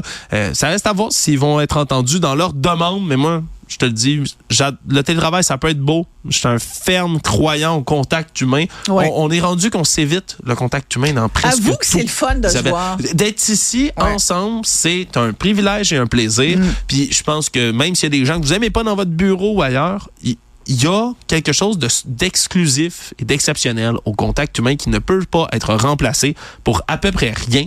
Donc, je pense pas que c'est quelque chose qui peut s'enlever. Surtout pour certains types de travail. Mais c'est finalement, ça a l'air simple, la question du télétravail, mais il y a tellement à dire là-dessus. Écoute, c'est fascinant. On va finir par trouver le juste équilibre. Ça, j'ai confiance. Oui, t'es un optimiste. Le monde. Je suis certainement un optimiste, surtout qu'en terminant, Isabelle, je te présente une nouvelle qui, honnêtement, m'a fait écarquiller des yeux tout à l'heure et concerne Robert Kennedy Jr. Qui est-ce? Ben, le neveu de John F. Kennedy, lui-même le très célèbre président américain, qui se présente comme candidat indépendant en ce moment à l'élection présidentielle. Parce que oui, vous avez peut-être juste entendu parler de Joe Biden, de Donald Trump, mais il y a également Robert Kennedy qui se présente. Et M. Kennedy, c'est quelqu'un, faut que vous le sachiez, qui a tenu beaucoup de propos excessivement controversés. C'est entre autres un leader du mouvement anti-vax sur la planète. Lui croit que le vaccin fait des dégâts horribles. Il a écrit des livres là-dessus. Ces livres sont d'ailleurs des best-sellers sur Amazon. Merci Amazon de publier ces cochonneries-là. Et il continue de propager tout ça en marge de sa propre tentative de gagner la Maison-Blanche comme indépendant. Mais là, aujourd'hui, une enquête du New York Times qui révèle que M. Robert Kennedy Jr. a déjà eu un parasite au cerveau, un ver dans la tête qui lui a mangé une partie du cerveau. T'es sérieux, là? Ce n'est pas une blague. Et on dit que c'est un parasite qui a rattrapé quelque part en Afrique ou en Amérique du Sud ou en Asie, dans un voyage, à un moment de sa vie, que lui s'est promené, a rongé une partie de son cerveau. Le parasite a fini par mourir, le ver, mais c'est quelque chose qui peut engendrer d'importantes séquelles psychologiques et neurologiques, des problèmes cognitifs évidents du côté de M. Kennedy, qui a aussi été déjà victime d'une intoxication au mercure qui peut entraîner d'autres problèmes neurologiques. Je veux pas faire un méchant lien avec tout ça, mais dès que la nouvelle est tombée, il y a des gens qui se sont mis à faire des liens, Isabelle. Je veux pas les nommer. Il y a peut-être un lien entre ça et certains propos tenus par M. Kennedy. Eh bien. Merci, Alex. Voilà. C'est un plaisir, Isabelle. En 24 minutes, c'est mission accomplie. Tout savoir en 24 minutes. Un nouvel épisode tous les jours en semaine en direct à la radio et à la télé, aussi disponible en balado et vidéo sur l'application ou la plateforme cube.ca. Radio, télé, balado, vidéo. Cube, un média. Cube. Débat, opinion et analyse. Explore toutes les facettes de l'actualité. Il y a des résidents d'un CHSLD qui vendent et consomment du crack devant leur propre établissement et ça inquiète et ça insécurise beaucoup de résidents et de voisins. Pour en discuter, on va parler au directeur adjoint du SAPA, hébergement au CIUS du Centre-Sud de l'île de Montréal, Frédéric Boulay. Bonjour, Monsieur Boulay. Bonjour. Je pense que vous êtes bien au fait de cette situation-là. Il y a des résidents qui disent, mon Dieu, plus le temps passe, puis plus c'est un article de la presse qui nous dit ça, et plus il y a du monde qui devient addict, qui devient accro au crack. Pour situer le CHSLD, c'est tout près de ce qu'on appelle l'allée du crack au centre-ville. Comment vous avez été mis au courant de cette situation-là, Monsieur Boulay? Ben, en fait, je vous dirais d'entrée de jeu, là, je veux vraiment vous mentionner que la consommation, la vente de drogue, ce n'est pas permis dans nos établissements, ce n'est pas toléré. Mm-hmm. Donc, quand on accueille une clientèle, ça arrive à l'occasion que nos résidents ont des conditions associées de consommation, puis ça nous pose le double défi. Celui qu'on vit actuellement, qui est de gérer la cohabitation des mœurs entre des gens qui ont des pratiques, des habitudes de vie qui peuvent différer, qui ont des comportements parfois qui sont peut-être plus marginalisés, puis en même temps, la liberté d'action de résidents qui sont plus autonomes. Je vous rappelle que le centre d'hébergement Paul-Émile Léger, c'est un centre d'hébergement en déficience physique où la clientèle est beaucoup plus jeune. On parle de résidents entre 20 et 65 ans, moyenne d'âge de 48 ans. Donc, on parle d'un autre profil, c'est une ressource du que le CHSLD qu'on connaît habituellement où il y a des personnes âgées, là. C'est ça que vous dites. Exactement. Puis il y a la situation géographique aussi, ça ne doit pas vous aider tellement, là.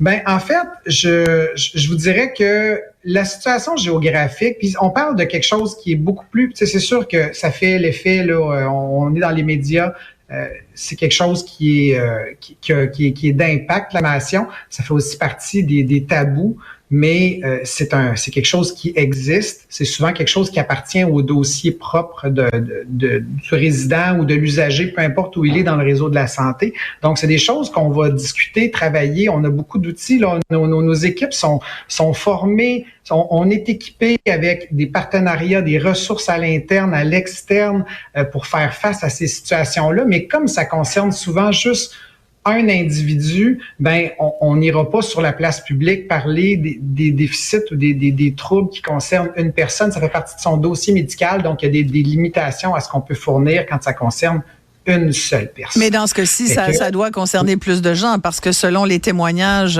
qui ont été colligés par le journaliste de la presse, on parle d'une situation qui se serait détériorée depuis les 3 derniers mois où là, il y a même des résidents là, qui vendent, pas juste la consommation personnelle, là, c'est qui font du trafic, qui vendent du crack. Là, on appelle la police en général dans ces contextes-là. Que fait le CIUS? Qu'est-ce que vous faites pour essayer de régler ce problème-là? Ben, je vous confirme que nous, là, dans notre cas, nos priorités, c'est vraiment d'assurer la sécurité de notre clientèle, de nos intervenants, puis même, je vous dirais, même les visiteurs qui viennent, on veut être certain de pouvoir rassurer tous ces gens-là, mais aussi d'agir sur les résidents qui sont, comme je vous dis, là, c'est très marginal. Nous, là, on est très... En fait, c'est des conditions souvent qu'on sait à l'admission et on met déjà en place là, tous les plans nécessaires. Ceci étant dit, il s'agit qu'il y ait un résident qui ait une mauvaise fréquentation, un visiteur douteux, puis c'est suffisant pour faire partir. Fait que, actuellement, le phénomène de la vente n'a pas été confirmé malgré toute la vigie puis tout ce qu'on met en place à l'heure actuelle. On est vraiment proactif tant dans les ressources qu'on met en place pour soutenir nos résidents avec ces troubles de consommation-là individuels que pour les moyens qui permettent d'assurer la sécurité puis d'assurer que le milieu de vie demeure un milieu de vie de qualité pour l'ensemble de la clientèle. Ouais. Donc, s'il faut qu'on escalade au SPVM, on n'hésite pas à le faire. Le SPVM travaille main dans la main avec nous, que ce soit quand il y a des mesures à mettre en place qui sont liées au fait que c'est illégal, mais également en prévention. région. On a des policiers communautaires qui sont présents à Paul-Émile-Léger, qui contribuent là, à justement faire l'éducation, la sensibilisation nécessaire,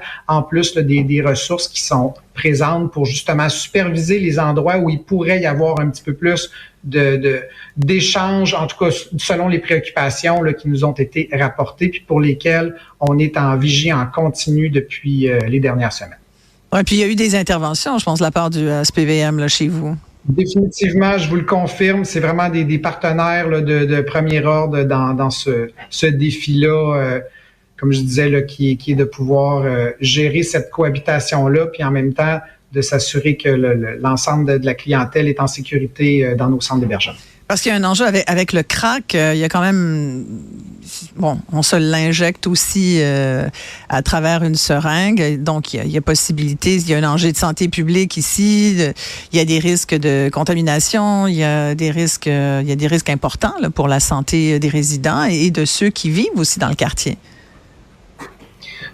Tout à fait, mais je vous dirais qu'on n'est pas à l'ampleur de tout ce qui a été dit. Jusqu'à présent, là, on parle vraiment là, deux résidents. Des fois, là, on parle, c'est vraiment marginaux. Puis comme je dis, ça dépend toujours des fréquentations. On a beaucoup, là, comme je dis, on met tout ce qu'il faut en termes de soutien, de supervision, de vigie. On est vraiment à certains là, qu'on dépiste tout ce qu'il y a à faire puis qu'on préviendrait une escalade. On comprend vraiment là, que la clientèle est préoccupée. C'est un phénomène qui est nouveau. Comme je vous dis, la consommation, ça fait partie là, des tabous, des choses qui appartiennent à ce qui est individuel dans un dossier. Mais on est vraiment là, extrêmement proactif. Puis le phénomène n'a surtout pas l'ampleur de ce qui a été décrit. Oui, je disais tout à l'heure, c'est situé près de ce qu'on appelle l'allée du crack. Il y a l'organisme Cactus qui fait beaucoup quand même d'interventions depuis très longtemps. C'est des actions importantes qu'ils font parce qu'ils agissent auprès des gens là, qui sont dans la rue ou qui sont des toxicomanes puis qui ont vraiment besoin d'avoir de l'aide, d'être encadrés. Je pense que c'est une activité nécessaire. En même temps, c'est sûr que ça peut déranger les gens du coin, ça peut déranger les gens qui passent par là. Comment vous voyez tout cet enjeu là, d'une augmentation aussi de consommation de crack en ce moment, on le sait, là, il y a comme une augmentation aussi de cette... Puis l'été s'en vient, c'est une saison qui est propice à ça aussi.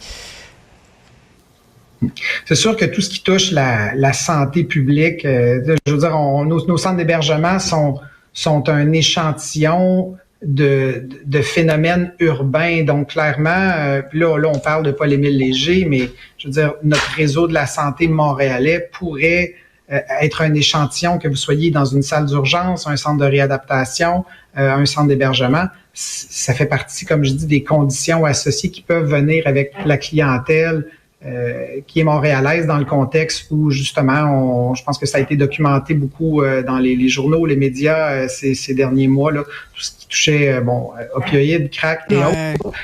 Mais je peux vous dire que nous, on est moins dans le volet communautaire. Nos résidents, c'est sûr que ils sortent, sont autonomes, ils ont leur vie très active, notamment à Paul-Émile-Léger, mais en même temps, on n'est pas là dans un, comment je dirais ça, dans un contexte de répression non plus, là. C'est ça que vous dites, là. Ouais. Non, en fait, on n'est pas dans la répression, mais en même temps, on est beaucoup dans une approche là, de réduction des méfaits si ou lorsqu'il y aurait de la consommation. Mais ceci étant dit, ça ne veut pas dire que parce qu'il y aurait une consommation qui serait, par exemple, à l'extérieur du centre, qu'on ne ferait rien. En même temps, comme je dis, on connaît nos résidents, on veut les soutenir. C'est important qu'il y ait un bon climat de confiance, puis où nos résidents peuvent être heureux. Puis je vous dirais qu'actuellement, du fait que, comme vous l'avez mentionné, on est proche d'un endroit assez stratégique pour ce type de trafic-là, je vois pas l'impact au pourcentage où on a actuellement.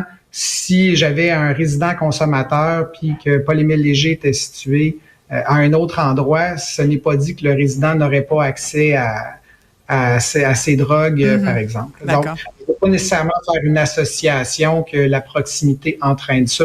Comme je vous dis, nos équipes sont vraiment formées et ça, là, peu importe où on se situe, on a vraiment des ressources qui sont là On est au CIUS du Centre-Sud. On a la chance d'avoir des équipes spécialisées. On a des directions spécialisées en santé mentale, dépendance, itinérance qui peuvent nous soutenir, peu importe le type de conditions associées pour notre clientèle. Puis notre objectif, c'est de tout faire pour qu'on ait des beaux milieux de vie en hébergement qui offrent les services qu'il faut. On a une préoccupation actuellement et on l'adresse. Merci beaucoup, Frédéric Boulay du CIUS du Centre-Sud de l'île de Montréal. Merci.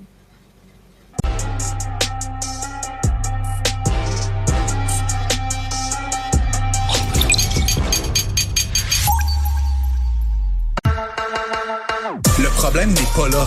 Francis Gosselin. Ça sonne comme une arnaque. J'ai-tu une bonne logique, moi, là? Mario Dumont. Dis pas que c'est pour faire plus d'argent. La rencontre. Gosselin, Dumont. Gosselin-Maréchal, ça fait pareil, ça se dit pareil. Je veux dire comme Mario. Bonjour, Francis. Bonjour, Isabelle. Là, tu me parlais de Lion Électrique, dont on a beaucoup parlé parce que c'est une entreprise qu'on pensait finalement... Moi, je suis très fan des véhicules électriques, comme tu le sais. Je pense que tu le sais. Puis, je trouve que, tu sais, dans le domaine de l'automobile individuelle, il y a encore du chemin à faire, là, puis on pourrait parler de ça spécifiquement. Mais, tu sais, ça va bien. Il y en a de plus en plus de modèles. Les gens... tranquillement, les mentalités changent. Mais ça reste que ça est insuffisant, tu sais. Puis il y a tout un plan. C'est cher. Non, mais ce que je veux dire, ce que je veux dire, c'est que c'est insuffisant. Le véhicule individuel, c'est une partie de la solution, mais le transport de marchandises, le transport des colliers. Tout à fait. Je voyais cette semaine un bateau en Chine, un porte-conteneur électrique. Mais c'est dur faire ces transitions-là dans ces secteurs-là. Puis on a au Québec la chance d'avoir Lion Électrique, donc, qui fait des autobus et des camions électriques. Et ça va pas très bien. Fait que c'est pour ça qu'on en parle souvent. On a investi des centaines de millions de dollars d'argent public là-dedans, investi, de subventionner. Puis l'entreprise qui à une époque dont l'action valait 25 $ plus, aujourd'hui elle vaut moins d'$1. Là. Donc, c'est sérieux? Ce qu'on appelle un penny stock dans l'univers financier. Donc c'est triste. Puis c'est là où peut-être ça vaut-tu la peine d'en racheter? Est-ce que ça va se relever? Je disais en studio plus tôt aujourd'hui, il y a des gens qui achètent des bitcoins. On ne sait pas, ça va monter, ça va baisser. J'ai l'impression, sans dire que Lion Électrique, c'est comme un bitcoin, mais honnêtement, pour moi, il y a comme deux trajectoires. Soit ils vont mourir, parce qu'à ce stade-ci, là, il reste 5 millions dans le compte de banque. Là. Ce que je comprends, c'est qu'il faut un apport de nouveau cash, puis je suis pas certain que les gens se pressent. Mais est-ce qu'ils vendent leur production? Ils en vendent, mais tu connais un peu l'univers des startups, Isabelle? Oui, mais explique-le pour le bénéfice de nos mais donc, généralement, quand on prend Tesla ou une entreprise, mettons, de service ou qui fait une application, généralement, les premières années, tu vas perdre de l'argent. C'est clair. Mais tu gagnes du revenu ou tu gagnes des utilisateurs. Ou il y a comme une métrique que tu suis qui est comme « Ah, ça grandit, fait que je vais perdre de l'argent. » Le problème avec Lion, c'est que là, ils ont fait 55,2 millions de ventes. L'année dernière, ils avaient fait 54,7. Fait que grosso modo, là, les ventes sont pareilles, puis ils perdent des millions de dollars de plus que l'année dernière, malgré les coupures d'emplois qu'on a annoncées dans les dernières semaines. Donc, c'est vraiment une entreprise, les indicateurs s'en vont pas dans la bonne direction. Puis là, comme je le disais... Une restructuration? Mais tu sais, je pense que c'est 300 personnes en tout qui ont été licenciées. C'est une restructuration. Ils blâment évidemment, puis à raison, là, le gouvernement qui est très lent à mettre en place le fameux programme d'acquisition d'autobus là, dans différentes régions du Canada. Ça limite leur capacité à les vendre, à les distribuer, mais ça reste que même sur le nombre de véhicules produits, ils sont inférieurs à l'an dernier. Tu sais, c'est plein d'indicateurs qui, pour moi, qui regardent un peu cet univers-là de l'innovation technologique, là, ils s'en vont pas à la bonne place.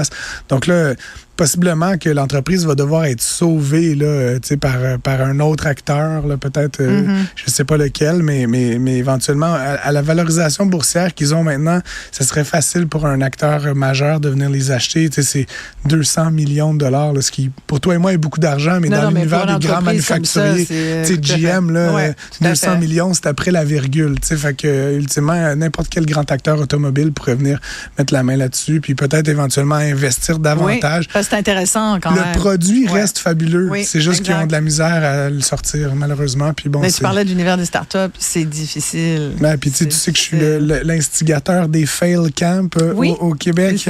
Donc peut-être qu'un jour on aura... Je le souhaite pas. Je veux pas dire ça en ondes, mais tu sais, dans l'univers des startups, en tout cas, il y en a qui réussissent pas. Puis tu sais quoi, c'est une source d'apprentissage. Puis on réessaye. Fait que je leur souhaite la meilleure des chances. Il pourrait y avoir un bon samaritain ou peut-être que M. Fitzgibbon, il va se lever du bon pied demain matin puis qu'il qui va faire un chèque. Mais encore une fois, plus ça va, moins c'est probable des situations comme celle-là. Des postes budgétaires, donc plus importants chez Hydro. On a vu aussi, il y avait comme aussi de nombreux bonis. Oui. Qui ont été versés. On a vu ça. En cybersécurité aussi et en élagage. Oui, exact. Moi, honnêtement, je me réjouis de ça. Isabelle, j'ai l'impression que Hydro est comme rentré dans une... Là, c'est depuis que M. Sabia est là, notamment. Puis j'aimais beaucoup Mme Brochu avant, mais j'ai l'impression qu'on est vraiment rentré dans une période là, où Hydro-Québec prend sa mission beaucoup plus au sérieux. Puis je m'explique. Tu sais, on a eu cette année là, beaucoup de pannes pour plein de raisons. Puis souvent, on avait l'impression que c'était pas comme... C'était pas la tempête du siècle. C'était comme une petite neige, là, bon, tardive, lourde. Mais ça reste que des centaines de milliers de ménages qui étaient privés d'électricité. On est supposé être comme les meilleurs au monde en électricité au Québec. Comment c'est possible que, une neige, là, il y en a de la neige, là, comment c'est possible qu'une petite neige fasse tomber autant? Et donc là, ce qu'on apprend aujourd'hui, là, c'est que, ces derniers jours, c'est que, notamment, ils vont doubler le budget pour élaguer. Et donc, ça veut dire là, qu'ils vont nettoyer vraiment... C'est ça. Nettoyer, là, pas qu'il y ait rien qui gêne les fils puis les transformateurs. Des dizaines de milliers de kilomètres, là, tu comprends? C'est pas toi puis moi avec des cutters. Là. C'est de la grosse job.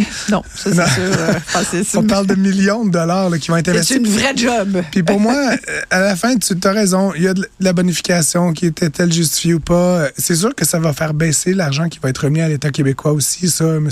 Legault, il sera pas trop content de ça. Mais à la fin, je pense que Hydro a tout à gagner d'avoir un service qui est fiable 99,9% du temps. Puis en plus, quand t'es down, t'en consommes pas d'énergie, tu la payes pas. Puis pire encore, il y a des usines qui roulent plus, il y a des entreprises qui sont à l'arrêt. Puis ça, c'est de la création de valeur économique qu'on perd.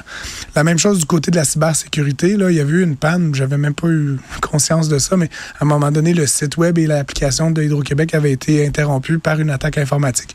Ils ont aussi doublé le budget, doublé le nombre de personnes là-dedans. Tu sais, on parle souvent des scénarios catastrophes là, dans l'avenir, là, mais sûr qu'Isabelle, demain, là, Hydro-Québec serait mis à l'arrêt pendant 1 mois à l'échelle de la province. Là. Genre, je réponds plus de moi-même. Il n'y aurait plus de studio, il n'y aurait plus de télé, il n'y aurait plus de rien. Là. Comment que je rechargerais mon auto électrique? Là, je veux dire, t'imagines toute la province, pas d'électricité. Je veux dire, c'est un scénario un peu absurde, mais il y a aujourd'hui des hackers. Pendant la crise du verglas, on a vécu quand même beaucoup de gens là, ont été vraiment donc, mal pris. La cybersécurité devient une nouvelle menace qu'il faut, je pense, prendre au sérieux. Puis je me réjouis, en fait, même si ça peut sembler être de l'argent un peu c'est important. Qui n'a pas un impact immédiat, c'est très important, de se prémunir de ça. Oui, plus que les bonis. Plus que les bonis. Je voulais qu'on parle du niveau de vie des Québécois aussi, parce que tu dis qu'il est en progression. Oui. Moi, je suis un optimiste dans la vie, Isabelle, puis j'en ai un peu contre cette espèce de rumeur, là, parce que, tu sais, entre économistes, là, chacun utilise ces chiffres-là, mais depuis 20 ans, 30 ans, 40 ans, on s'enrichit au Québec. Selon à peu près toutes les mesures. Puis je sais que la vie coûte cher, puis que le logement est difficile. Je dis pas qu'il n'y a pas plein de problèmes, puis qu'il faut pas les régler, mais on s'enrichit au Québec. Puis tu sais, dans la comparaison notamment avec l'Ontario, sur plein de métriques, ça va super bien au Québec. Puis je trouve qu'on est très bon à s'auto-flageller, puis à se dire que ça va mal, puis bon, critiquer toutes sortes de choses. Mais dans les faits, le chômage n'a jamais été aussi bon. Tu sais, le salaire minimum augmente beaucoup plus rapidement que l'inflation. Il y a beaucoup moins de pauvreté. Puis il y a eu ce colloque donc, qui a été organisé la semaine dernière à l'UQAM avec 3 éminents là, économistes à la retraite, Pierre Fortin, Steve Ambler puis Louis Faneuf. Puis c'était un peu leur constat. Puis, tu sais, c'est des messieurs de 70 ans. Là, ils n'ont plus rien à gagner. Là, ils sont plus dans le jeu politique. Et ce qu'ils viennent dire, c'est qu'en fait, eux, au terme d'une carrière de 40 ans d'économie, là, ils sont impressionnés de la performance du Québec depuis qu'ils travaillent dans cet univers-là. Fait que je voulais juste comme rappeler aux auditeurs, tu sais, que il y a plein d'affaires qui tournent pas rond au Québec. Je dis pas le contraire, mais il faut quand même aussi prendre acte de la progression importante qu'on a faite dans la province, surtout dans la Confédération canadienne. Puis après, de cette richesse-là, on peut essayer de trouver des solutions pour s'aider les uns les autres, pour mettre un terme à la crise de l'itinérance, du logement, à certaines formes de pauvreté qui persistent. Mais encore une fois, on a plus de moyens qu'on n'en a jamais eu en 2024.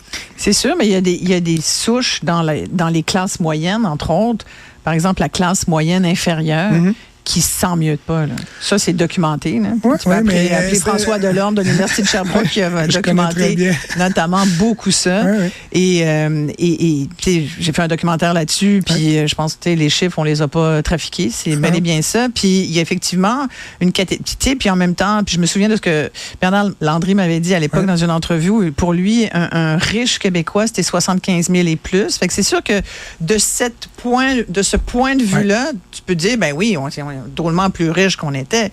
Mais si tu regardes la création de richesse individuelle, écoute, j'ai pas les chiffres que Pierre Fortin aurait donné la semaine dernière. Je serais bien curieuse de les voir. Moi, c'est pas ce que je voyais, puis c'est pas ce qu'on m'a dit non plus. Encore une fois, ça dépend toujours de la période d'observation. Mais je pense que sur le long terme, en tout cas, le Québec s'améliore. Mais tu sais quoi, c'est les programmes sociaux qui font que les familles, par exemple, sont beaucoup plus avantagées. C'est vrai qu'au Québec, tu as une famille, tu as des enfants. Tu es mieux d'être au Québec qu'en Ontario. 100%. Ça, c'est sûr. Puis de ce point de vue-là, c'est une décision qu'on a prise, c'est-à-dire de financer ce filet social qui est payé par les 75 000 et plus riches de Bernard Landry. Feu Bernard Landry. 75 000 doit être rendu 100 000 parce que l'inflation... Oui, exactement. Alors, les profs sont rendus 100 000. Fait que, Mais je voulais peut-être une petite affaire là-dessus. J'ai fait une étude spécifiquement là-dessus en 2021 avec l'Institut du Québec là, à HEC, où on regardait les inégalités. Puis là-dessus aussi, le Québec fait très bien dans la Fédération canadienne. Et tu as tout à fait raison, Isabelle. Quand tu prends les salaires puis les émoluments avant impôt, là, avant toute forme de transfert, on n'est pas très bon. C'est très inégal, le Québec. Il y a des très riches puis beaucoup de pauvres.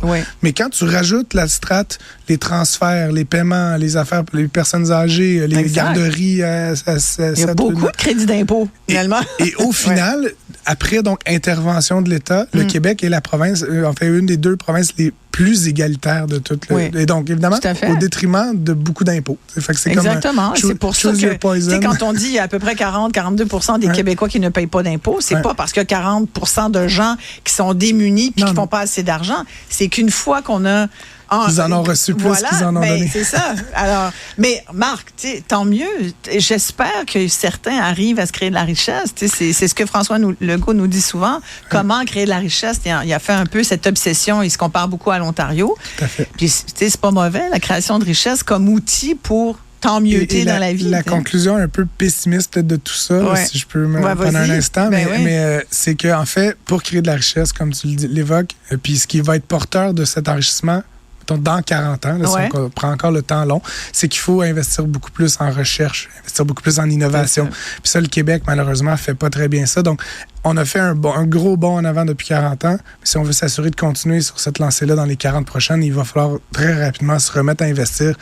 Pas juste dans de la brique puis du mortier, parce que les gens aujourd'hui mettent une grosse partie de leur richesse, mais de la R&D, dans l'innovation, dans bâtir les capacités, bâtir les compagnies, bâtir les connaissances de demain. Évidemment, il y a beaucoup de gens qui le font au Québec, mais quand on se compare avec les autres provinces, l'Ontario, évidemment, mais même l'Alberta et la Colombie-Britannique, on est un petit peu en retard là, en matière de pourcentage de notre richesse qu'on a investi là-dedans. Puis c'est ces dollars-là qui demain vont... C'est ce 1 $-là qui demain va donner 2 $, puis 3 $, puis 4 $. T'as raison. Donc, il faut faire ces paris-là davantage. Avant qu'on se quitte, Francis, je voulais avoir ta réaction sur cette histoire du Journal de Montréal, ce couple de jeunes de 24 et 26 ans qui ont une bonne maman qui a décidé de... Elle leur a dit, j'ai peut-être pas la mise de fonds pour vous prêter pour vous acheter un logement parce que le couple travaille tous les deux. Mais là, ils se sont rendus compte que s'ils voulaient accéder à la propriété, donc se créer un petit peu de richesse, là, ben il fallait qu'ils retournent chez maman. Et là, la mère a dit, ben venez à la maison, on va même vous payer la bouffe puis l'hydro. Mais c'est le retour du Tanguy, Francis. Oui, mais honnêtement, j'ai rigolé en voyant ça aujourd'hui, mais en même temps, j'ai souvent fait la comparaison avec mon groupe d'amis immédiats. Puis, moi, je suis parti de la maison à 17 ans, j'ai fait des études, j'ai fait un doctorat, je me suis endetté pour faire des études, j'allais habiter en Europe, ça coûte très cher la vie en Europe, même si j'ai un petit appart. Puis, je comparais avec un de mes amis qui, lui, a fait juste un baccalauréat, ce qui est très louable, puis qui a habité chez ses parents tout ce temps-là. Les dizaines de milliers de dollars, comme, mettons qu'on travaillait les deux chez Subway, là, comme, tu sais, à salaire constant, les dizaines de milliers de dollars que lui avait de plus que moi qui a économisé, à 25 ans, tu sais, c'est comme... Fait Tu sais, si vous cherchez des solutions puis que vous avez des parents puis qui ont une grosse cabane ou même une moyenne cabane, c'est sûr que c'est une bonne solution. Même juste un an, tu vas sauver exact. Tu sais, 1000, 1500, c'est quoi, 1800 par mois. C'est 25 000 de loyer par année là, que tu vas économiser. C'est presque une mise de fonds. Moi, je puis l'ai dit à ma plus jeune. Tu le mets dans un tu veux la ramener chez vous? Non. Mais ma plus vieille, j'essaye tout le temps, mais parce que j'aimerais ça qu'elle revienne à vivre à la maison, tu comprends? Mais même ma plus jeune, qui est encore à la maison, je dis, tu sais, puis qui voit ses amis, là, ils vont en appartement, puis là, ça veut, tu sais, je dis, écoute, ta meilleure décision d'affaires, moi, si j'étais toi, je collerais à la maison un petit peu. Oui. Elle a bien incorporé puis ça. Comme tu le sais, je prêche à une convaincue, mais plus tôt tu fais ça dans la vie, puis ça te donne évidemment plus rapidement de l'accès à d'autres capitales. Puis il faut s'ouvrir un CELIAP, puis mettre de l'argent dans ton CELIAP. Même si c'est quelques dollars. C'est mieux que rien. Commencer à quelque part. Exact. Hey, merci Francis. Merci Isabelle, à demain. Francis Gosselin. Isabelle Maréchal. Tous les épisodes sont disponibles en podcast sur l'application et le site. La fin du monde approche. Mario Dumont. Mais au-delà de ça, Mario, c'est le retour du Schtroumpf grognon, là. Marie Montpetit. Il était pas de bonne humeur, puis ça allait pas comme il voulait. La rencontre. Montpetit-Dumont. Bonjour Marie. Allô Isabelle. Tu veux me parler de cette annonce là, de la création d'un prochain musée national de l'histoire du Québec pour rattraper un peu, en tout cas à Québec, le ratage du fameux des espaces bleus. Là. Alors, ça fait beaucoup réagir, ça fait beaucoup jaser, puis là on se dit oui d'accord, mais là quel genre d'histoire, puis qui va raconter l'histoire, puis on sait Marie que quand il s'agit de toucher à l'histoire du Québec, même les historiens s'entendent pas, puis ça devient là, écoute, tu mets tes doigts là dans la boîte là, puis c'est fascinant comme sujet.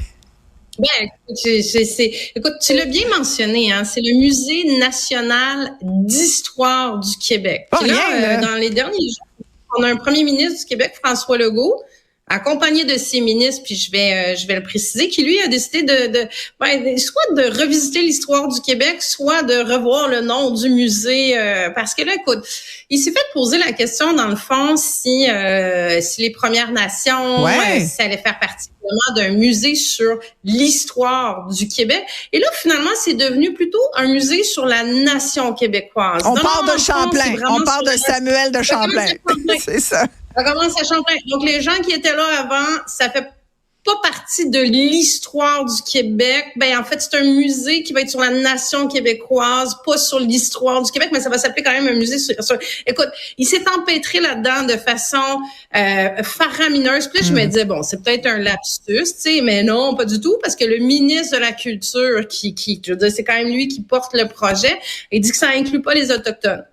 C'est dommage quand même. Des Affaires autochtones, ça faut le faire. Là, lui, il a essayé de jouer avec ça. C'est lui là qui l'a rebaptisé un peu en disant non, c'est pas sur l'histoire du Québec, c'est sur la nation québécoise. Donc ce qui s'est passé avant, on n'en tient pas compte. Donc t'imagines bien que ça a fait réagir énormément des représentants, des chefs de nation, entre autres Ghislain Picard, tu sais, qui est chef de l'Assemblée des Premières Nations Québec-Labrador, qui a accusé carrément François Legault d'essayer d'effacer les Premières Nations de l'histoire du Québec en affirmant que la nation québécoise a débuté avec Champlain.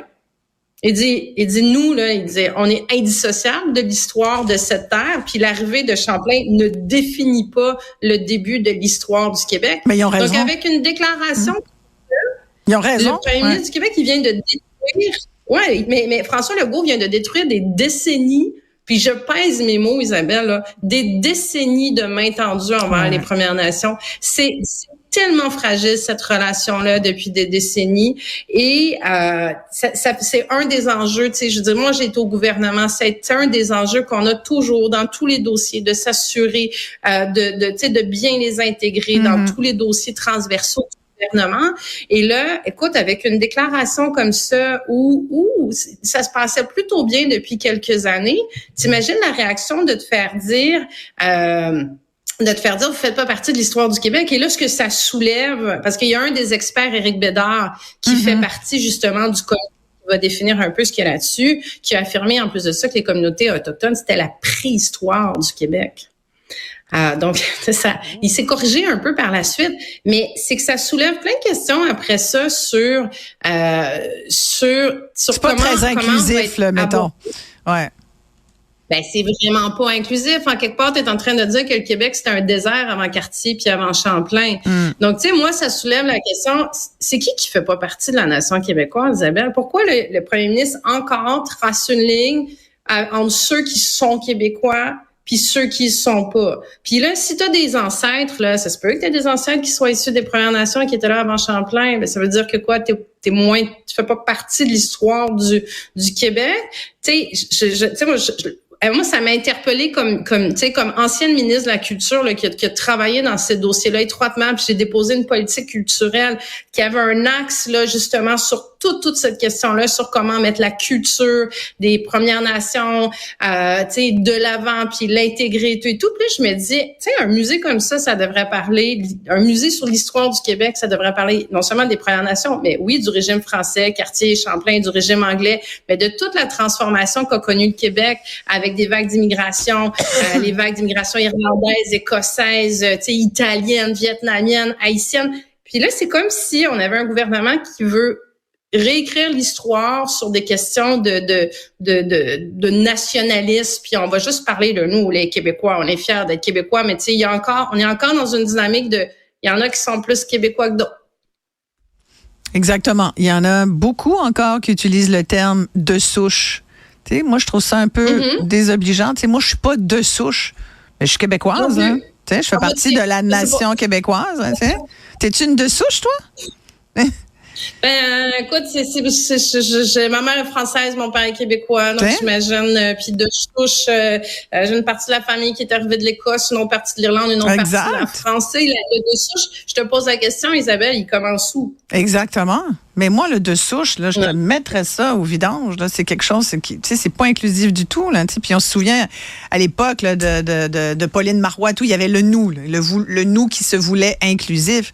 Et je vais te dire que puis c'était une belle idée que ce nous-là, d'ailleurs, mais d'un gouvernement à l'autre, ça se perd parfois. On a une vision différente de qui est québécois, puis c'est un peu dommageable. C'est surtout qu'aujourd'hui, je sais pas, c'est peut-être ça qui perturbait, mais il y avait toute cette déclaration de François Legault sur les 560 000 travailleurs étrangers que le Québec reçoit. Tu sais, puis il disait, c'est beaucoup de monde, fait que là, c'est sûr qu'il n'y a pas du logement pour tout le monde, puis c'est la faute d'Ottawa, là, si on a ce problème-là. Fait que c'est sûr qu'il y a comme un discours qui est pas inclusif. T'sais, on revient avec ce mot-là, c'est le seul qui me vient. C'est dommage. Dès qu'il est question d'immigration, mais il le sait. Là. Moi, on me l'a dit de source sûre là, à la dernière élection. Il disait, rappelle-toi la dernière élection, le nombre de déclarations malheureuses et épouvantables qu'il a fait sur des questions justement d'immigration. Donc, il y a naturellement pas un discours de vision, il y a naturellement pas un discours d'inclusion. Il est souvent dans des discours de division. Puis c'est une vision du nationalisme, moi, que je ne partage pas du tout. Exact. Alors qu'on peut être fier d'être Québécois, mais la grande fierté d'être Québécois, c'est, en tout cas, à mon avis personnel, c'est d'avoir justement une histoire qui a changé, qui a évolué, qu'on est passé du pain tranché blanc qui se faisait livrer par 50 sortes, 60, 90 sortes de pain maintenant que tu peux trouver de la baguette française au pain nam indien. Tu sais, c'est ça aussi, une société qui évolue puis qui se bonifie par son immigration, mais il y a une espèce de réflexe au niveau du gouvernement caquiste de toujours vouloir définir justement la nation québécoise, la fierté québécoise par le eux et le nous. Et dans le contexte de ce musée-là, on est encore exactement là, mais c'est vraiment malheureux parce que les conséquences de ces déclarations-là qui ont été faites envers les Premières Nations vont avoir une durée dans le temps là. Mais tu sais, ce qu'on se dit, là, Marie, il y a personne qui l'a dit au premier ministre, au ministre de la Culture, au ministre des Premières Nations qui devrait le savoir quand même. Donc, des fois, c'est étonnant, comme tu as envie de dire, comment ça se fait que les médias deviennent l'espèce de premier public, puis premier public qui réagit, puis que, tu sais, on dirait... Mettez du monde dans une pièce, faites un brainstorm, expliquez vos affaires, vous allez voir la réaction du monde. On dirait que il y a personne là, qui réfléchit. C'est très étonnant, je trouve. Ben c'est le fondement et la vision de la CAQ depuis qu'ils sont là depuis 2018. C'est des choses qui ressortent comme ça constamment. Ça fait partie malheureusement de leur ADN, Isabelle. Tu sais, cette vision de l'immigration dans tous les dossiers, ça ressort de l'immigration ou comme je te dis, du nationalisme. Là. Ça transcende ce qu'ils pensent, tu sais. Puis je suis certaine que même malgré la controverse, ils doivent penser encore qu'ils ont raison. Là. Puis ils changeront pas d'avis. Là. J'ai pas entendu le premier ministre s'excuser. Il a dit ouais, les nations autochtones vont faire partie du musée, c'est sûr. Ouais, Parlons un peu de Fitz, Pierre Fitzgibbon.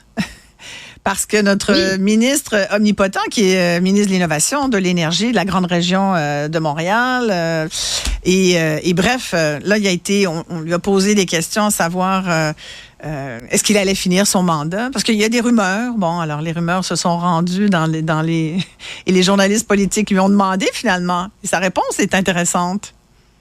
Il était surtout bien agacé de se faire poser la question là, si les gens ont l'occasion de tomber sur la clip il se peut plus dans le journal là. Il était pas content de se faire, tu sais, c'est un petit peu un marabout là, mais là il était vraiment pas content de se faire poser cette question-là en tutoyant le journaliste en disant quasiment c'est capte avec la question que tu me poses là. En gros, c'est pas mal ça qu'on les a. Genre, regarde, quand je serai plus là, moi l'annoncer le matin même, tu le sauras là. En gros. C'est ça. Le savoir, c'est ça. Ouais. Mais ça se veut quand même pas une réaction rassurante là. Tu sais, je comprends peut-être le réflexe en arrière de dire tu sais, je vous dirai quand je saurai, puis je vous dirai si je me représente quand je saurai ou pas, mais dans un contexte où il y a des départs de la CAQ, dans un contexte où ça va vraiment pas bien au niveau des intentions de vote, c'est quand même un drôle de message qui est envoyé. Si tu le sais pas, à la limite, je veux dire, tu sais, il aurait pu répondre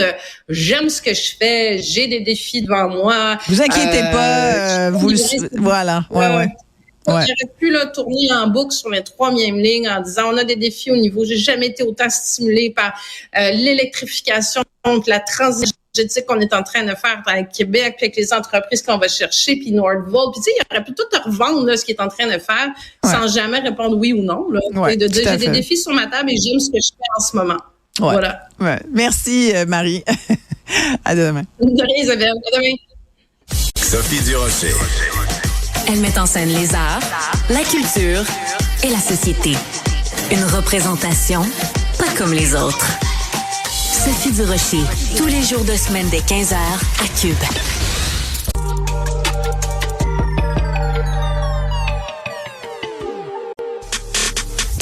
Émotionnel ou rationnel, en accord ou à l'opposé. Les rencontres de l'heure. Et c'est le moment de parler, d'avoir une discussion sportive avec mon ami Jean-François Barry. Bonjour, JF. Salut, Isabelle. Attends que je prenne mon cahier des sports du Journal de Montréal. C'est à la fin en passant. Là, tu me niaises. Sois poli, s'il te plaît. Je sais que c'est à la fin. Tu serais étonné de savoir que souvent, je commence par la fin. Ah, mais voilà. Je me souviens d'avoir écouté le Super Bowl avec toi. Mais tellement. Dans un petit souper d'équipe. Voilà, puis, exactement. Je pense que tu étais plus là pour le souper d'équipe que pour le Super Bowl. Moi, je suis une fille d'équipe. Moi, je suis une fille d'équipe. Le Super Bowl, ce n'est pas mon sport. Ça, quand Mario viendra, tu pourras avoir des discussions avec lui sur le football. Moi, ça m'intéresse moins, mais je suis une fille d'équipe. Par exemple. J'ai vu que tu étais prête à ouvrir une bouteille de vin. Complètement. Ça, il n'y avait pas de problème. Complètement. Tu étais à peine assise, la bouteille est arrivée. Ben, quand je même. Me souviens de ça, tu vois? C'est peut-être pas moi qui l'avais commandé, remarque. Là, on va parler de hockey parce que là, écoute, retour sur la loterie de la Ligue nationale de hockey. On s'en est parlé hier. Finalement, il n'y a pas eu la surprise, M. Barry. Hein, M. Barry s'attendait à une surprise. Mais je trouve que d'année en année, le Canadien n'est jamais chanceux. Ben, c'est pas ça que tu me disais hier, là. Je me suis dit, à un moment donné, ça va être notre tour. Fait que je pensais qu'hier, ça le serait. Tu vois? Ça a été la loterie, Isabelle, la plus plate que j'ai vue depuis longtemps. Oh, il y en a des plates, mon cher ami. Il y a juste les chroniqueurs sportifs qui s'excitent le poil des jambes avec ça. C'est souvent plate. Mais le show était mauvais. Ils ont juste fait tourner des pancartes. Alors, numéro 16, les Devils. Numéro 15, les Blues. Numéro 14, ils ont juste fait ça. Fait que c'était vraiment, point de vue TV-wise, là, c'était vraiment pas ça. Non, et il n'y a eu aucun rebondissement. Il n'y a aucune équipe, mettons, qui devait repêcher 8, qui se sont retrouvés 4. Une équipe qui devait repêcher 3, qui se sont retrouvés 6. Mettre un peu de bisbille un petit peu. Chaque équipe a repêché là où elle devait repêcher. C'est zéro surprise, plate comme une barre. Fait que le Canadien se retrouve avec le 5e rang. Ouais. Ce qui est quand même excellent. Quand tu repêches top 5, je veux dire, tu as un bon joueur de hockey dans les mains pour les 10 prochaines saisons ici avec le Canadien de Montréal. Et là, sais-tu qu'est-ce qui me fait rire, Isabelle? Vas-y donc. C'est que là, il commence à sortir la liste de qui pourrait venir jouer à Montréal. Parce que là, on sait, tu sais, top 5, ça veut dire que si tu prends le top 10, ça va être là-dedans. Chaque équipe a sa liste. Ça se peut que les Blue Jackets de Columbus aient un joueur 4e, le Canadien, lui, le 7e. Tu sais, ça varie un peu, mais tout le monde s'entend un peu sur le top 10.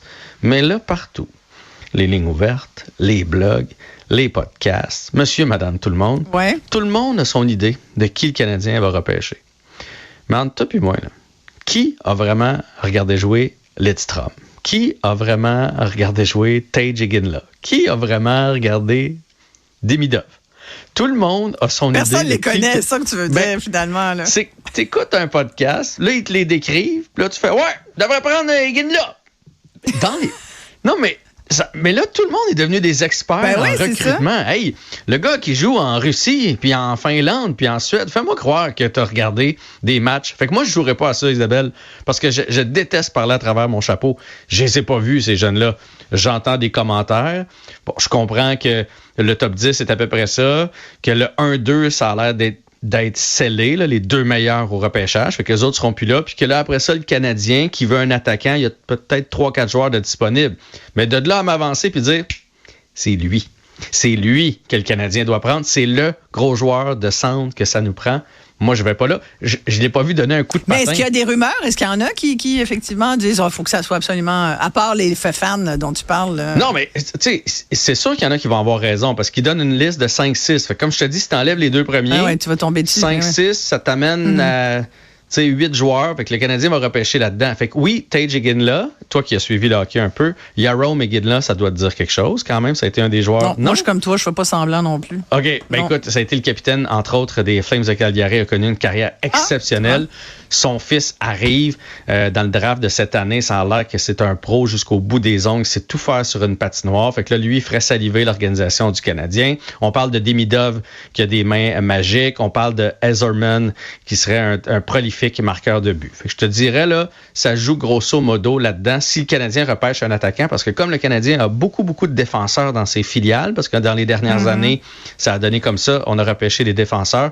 Tout le monde pense que, puis d'ailleurs, Kent Hughes l'a dit, à talent égal, si on peut, on va prendre un joueur de défense. Fait que c'est sûr que si tu prends 4-5 noms, là, puis t'es dit à chaque fois que t'es en entrevue quelque part, quand le repêchage va arriver, tu vas dire, elle l'avait dit que ça allait être un de ceux-là, mais je ferais pas à croire que c'est mieux Lidstrom que Demidov. Je les ai pas vus lancer une rondelle, pas une fois. Et comment ça marche, là, mettons là, qu'on en attrape un, là, puis on peut-tu l'échanger pour en avoir un autre? Oui, tu peux tout faire. Il y en a même qui ont pensé que Kent Hughes pourrait s'avancer ou se reculer parce qu'on dit que, mettons, le top 2 est exceptionnel. Puis après ça, de 3 à 10, ça se ressemble. Fait que tu repêches 8 ou 5, probablement que tu peux avoir sensiblement le même joueur. Mais je crois pas qu'on va faire ça, risquer de perdre le joueur qu'on veut. Je pense que quand tu as la chance dans la Ligue nationale de hockey de repêcher top 5, tu y vas. Et tu prends le meilleur joueur disponible. Ça, c'est ce que Kent Hughes a toujours dit. Parce qu'on a déjà fait l'erreur. Prenons Jesperi Kotkaniemi. C'était pas le meilleur joueur, mais on voulait un joueur de centre. On l'a pris puis on s'est trompé. T'es mieux de prendre le meilleur, même si c'est un gardien de but puis que t'en as pas de besoin, parce que si c'est le meilleur, là, ben dans 2 ans, il va avoir encore sa valeur puis tu vas pouvoir l'échanger contre le joueur que tu aurais besoin. Tu me suis? Oui. Tu sais, si tu prends ce qu'il y a de plus beau, là, puis après ça, il y a toujours quelqu'un qui va le vouloir. Tu veux continuer sur le hockey en parlant des parties d'hier qui sont terminées en prolongation, entre autres, en faveur des Rangers et de l'Avalanche? Un petit mot là-dessus, rapide, quand même. Très tard. Ben oui. Je pense qu'il y en a une qui s'est terminée à 2h30 du matin. Donc, les Rangers, ça a été en 2e période de prolongation. Victoire de 4-3 pour les Rangers qui prennent les devants 2-0 dans cette série-là. Et l'Avalanche du Colorado qui tirait de l'arrière 3-0. Ont remonté pour faire 3-3 jusqu'à la prolongation. Et finalement, ils ont gagné 4-3 dans ce premier match-là contre les Stars. Et je t'ai envoyé une séquence. Je sais pas si tu l'as visionné. Ben oui, je suis en train là, je me la remets. Jacob Trouba. Ouais. Jacob Trouba, c'est un défenseur. On peut la montrer, je pense. Il frappe pour faire mal. Là, voilà, on la voit là. Et là, hier, là, my God. il s'en va le visser. Non, mais il n'y a rien eu. Il s'est penché à temps. Mais regarde le coude. il s'en va le geler sur la tête. Il veut le pincer. Il veut lui donner une commotion cérébrale. Là. Et la question que tout le monde se pose aujourd'hui, est-ce qu'on devrait punir quand même? Parce que c'est un peu idiot de punir juste s'il donne une commotion. Alors que c'est punir l'essai, la tentative de... Ouais. Ben, le geste, lui, il est le même. Là. Il a fait exactement la même chose parce que l'autre s'est penché. Mais s'il l'attrape, c'est sûr que ses commotions sont sorties pour 10 jours, 2 semaines. Là. Il est sorti de la série. T'sais. Fait qu'il y en a beaucoup qui se demandent aujourd'hui, est-ce qu'on ne devrait pas punir ce que tu as essayé de faire? Mais tu sais, la Ligue nationale de hockey, ils ont de la misère à punir quand le joueur reste étendu sur la patinoire. Mais non, écoute, on n'a pas avancé tant que ça là, sur les... C'est terrible. Moi, je vois ça, Moi, ça, tu vois, ça me fait décrocher, entre autres. Ah, ben moi, quand je vois un joueur étendu sur la patinoire... Ça me fait décrocher. J'ai plus de fun. J'ai plus de fun. Il n'y a pas de fun là-dedans. Hein? Non. Puis là, en plus, on est en série. Fait qu'en série, c'est sûr qu'ils vont pas sortir. C'est le capitaine des Rangers de New York. Fait que la réponse, on la connaît. C'est que la Ligue va rien faire. Reste que le principe est là et de dire pourquoi on attend. Tu sais, s'il faut qu'il y ait du sang, il faut qu'il y ait une commotion ou on punit le geste. Je pense qu'on devrait punir le geste, mais évidemment, la Ligue le fera pas. Donc, 2-0 les Rangers dans cette série-là et 1-0 pour l'Avalanche du Colorado dans l'autre série contre les Stars de Dallas. Et là, ce soir, les Bruins qui vont essayer de continuer sur leur lancée. Les Bruins qui sont pris dans un drôle de dilemme parce que les autres, ils ont 2 bons gardiens de but. Puis l'entraîneur avait dit en début de série, on veut reposer nos gardiens, donc ça va être l'alternance. Chacun un match. Sauf que là, il y en a un qui gagne tout le temps. Jeremy Swayman est en train de déclare, là, c'est le joueur des séries jusqu'à maintenant. Fait que là, Isabelle, c'était l'entraîneur des Bruins. Tu fais quoi, là? Là, ça fait 4 parties de suite que c'est lui devant le filet, mais tu avais promis à l'autre que ce serait un match. Tu fais quoi, toi? Bon, je sais pas, là. Qu'est-ce que tu fais, toi? Mais il remet Swayman ce soir parce qu'il est trop sur une bonne séquence. Je remettrais le même. Là. Tu ne changes pas une équipe gagnante. Là. Ben, c'est ce que je pensais que tu allais dire. Tu vois, on ne change pas une équipe gagnante. Puis Ullmark aura sa chance un jour ou l'autre. Là. Les séries, c'est long. Donc, on remet Swayman devant le filet ce soir. C'est un deuxième match en Floride. Les Panthers n'ont pas le droit de l'échapper parce que si tu perds les 2 à la maison, ça pourrait faire mal. Après ça, la série va s'en aller du côté de Boston. Et finalement, dernier affrontement de la soirée, c'est Edmonton-Vancouver. Donc, c'est le début de la bataille canadienne. Les 2 équipes canadiennes restantes. Donc, les Oilers contre les Canucks. C'est ça que je regardais là, pendant que tu me demandais là, qu'est-ce que j'allais faire avec le gardien de but. Moi, je pense que les Oilers vont gagner ça. Les Oilers contre les Canucks. Là. Oh la main, je prédis une série en 5. Je pense que ça sera pas bien long. Connor McDavid va être fâché puis il va traverser les Canucks de Vancouver. OK. Puis demain, je te mets au défi. On parle d'autres sports. OK. Lequel tu voudrais qu'on parle? C'est pas moi. C'est toi là qui... Amène-moi un autre sport demain. OK, parfait. Parfait. On fait ça. Ben moi, j'y vais avec l'actualité sportive. Ben non, je sais bien. Merci Jean-François. Merci à tout le monde. On se retrouve dans un prochain épisode.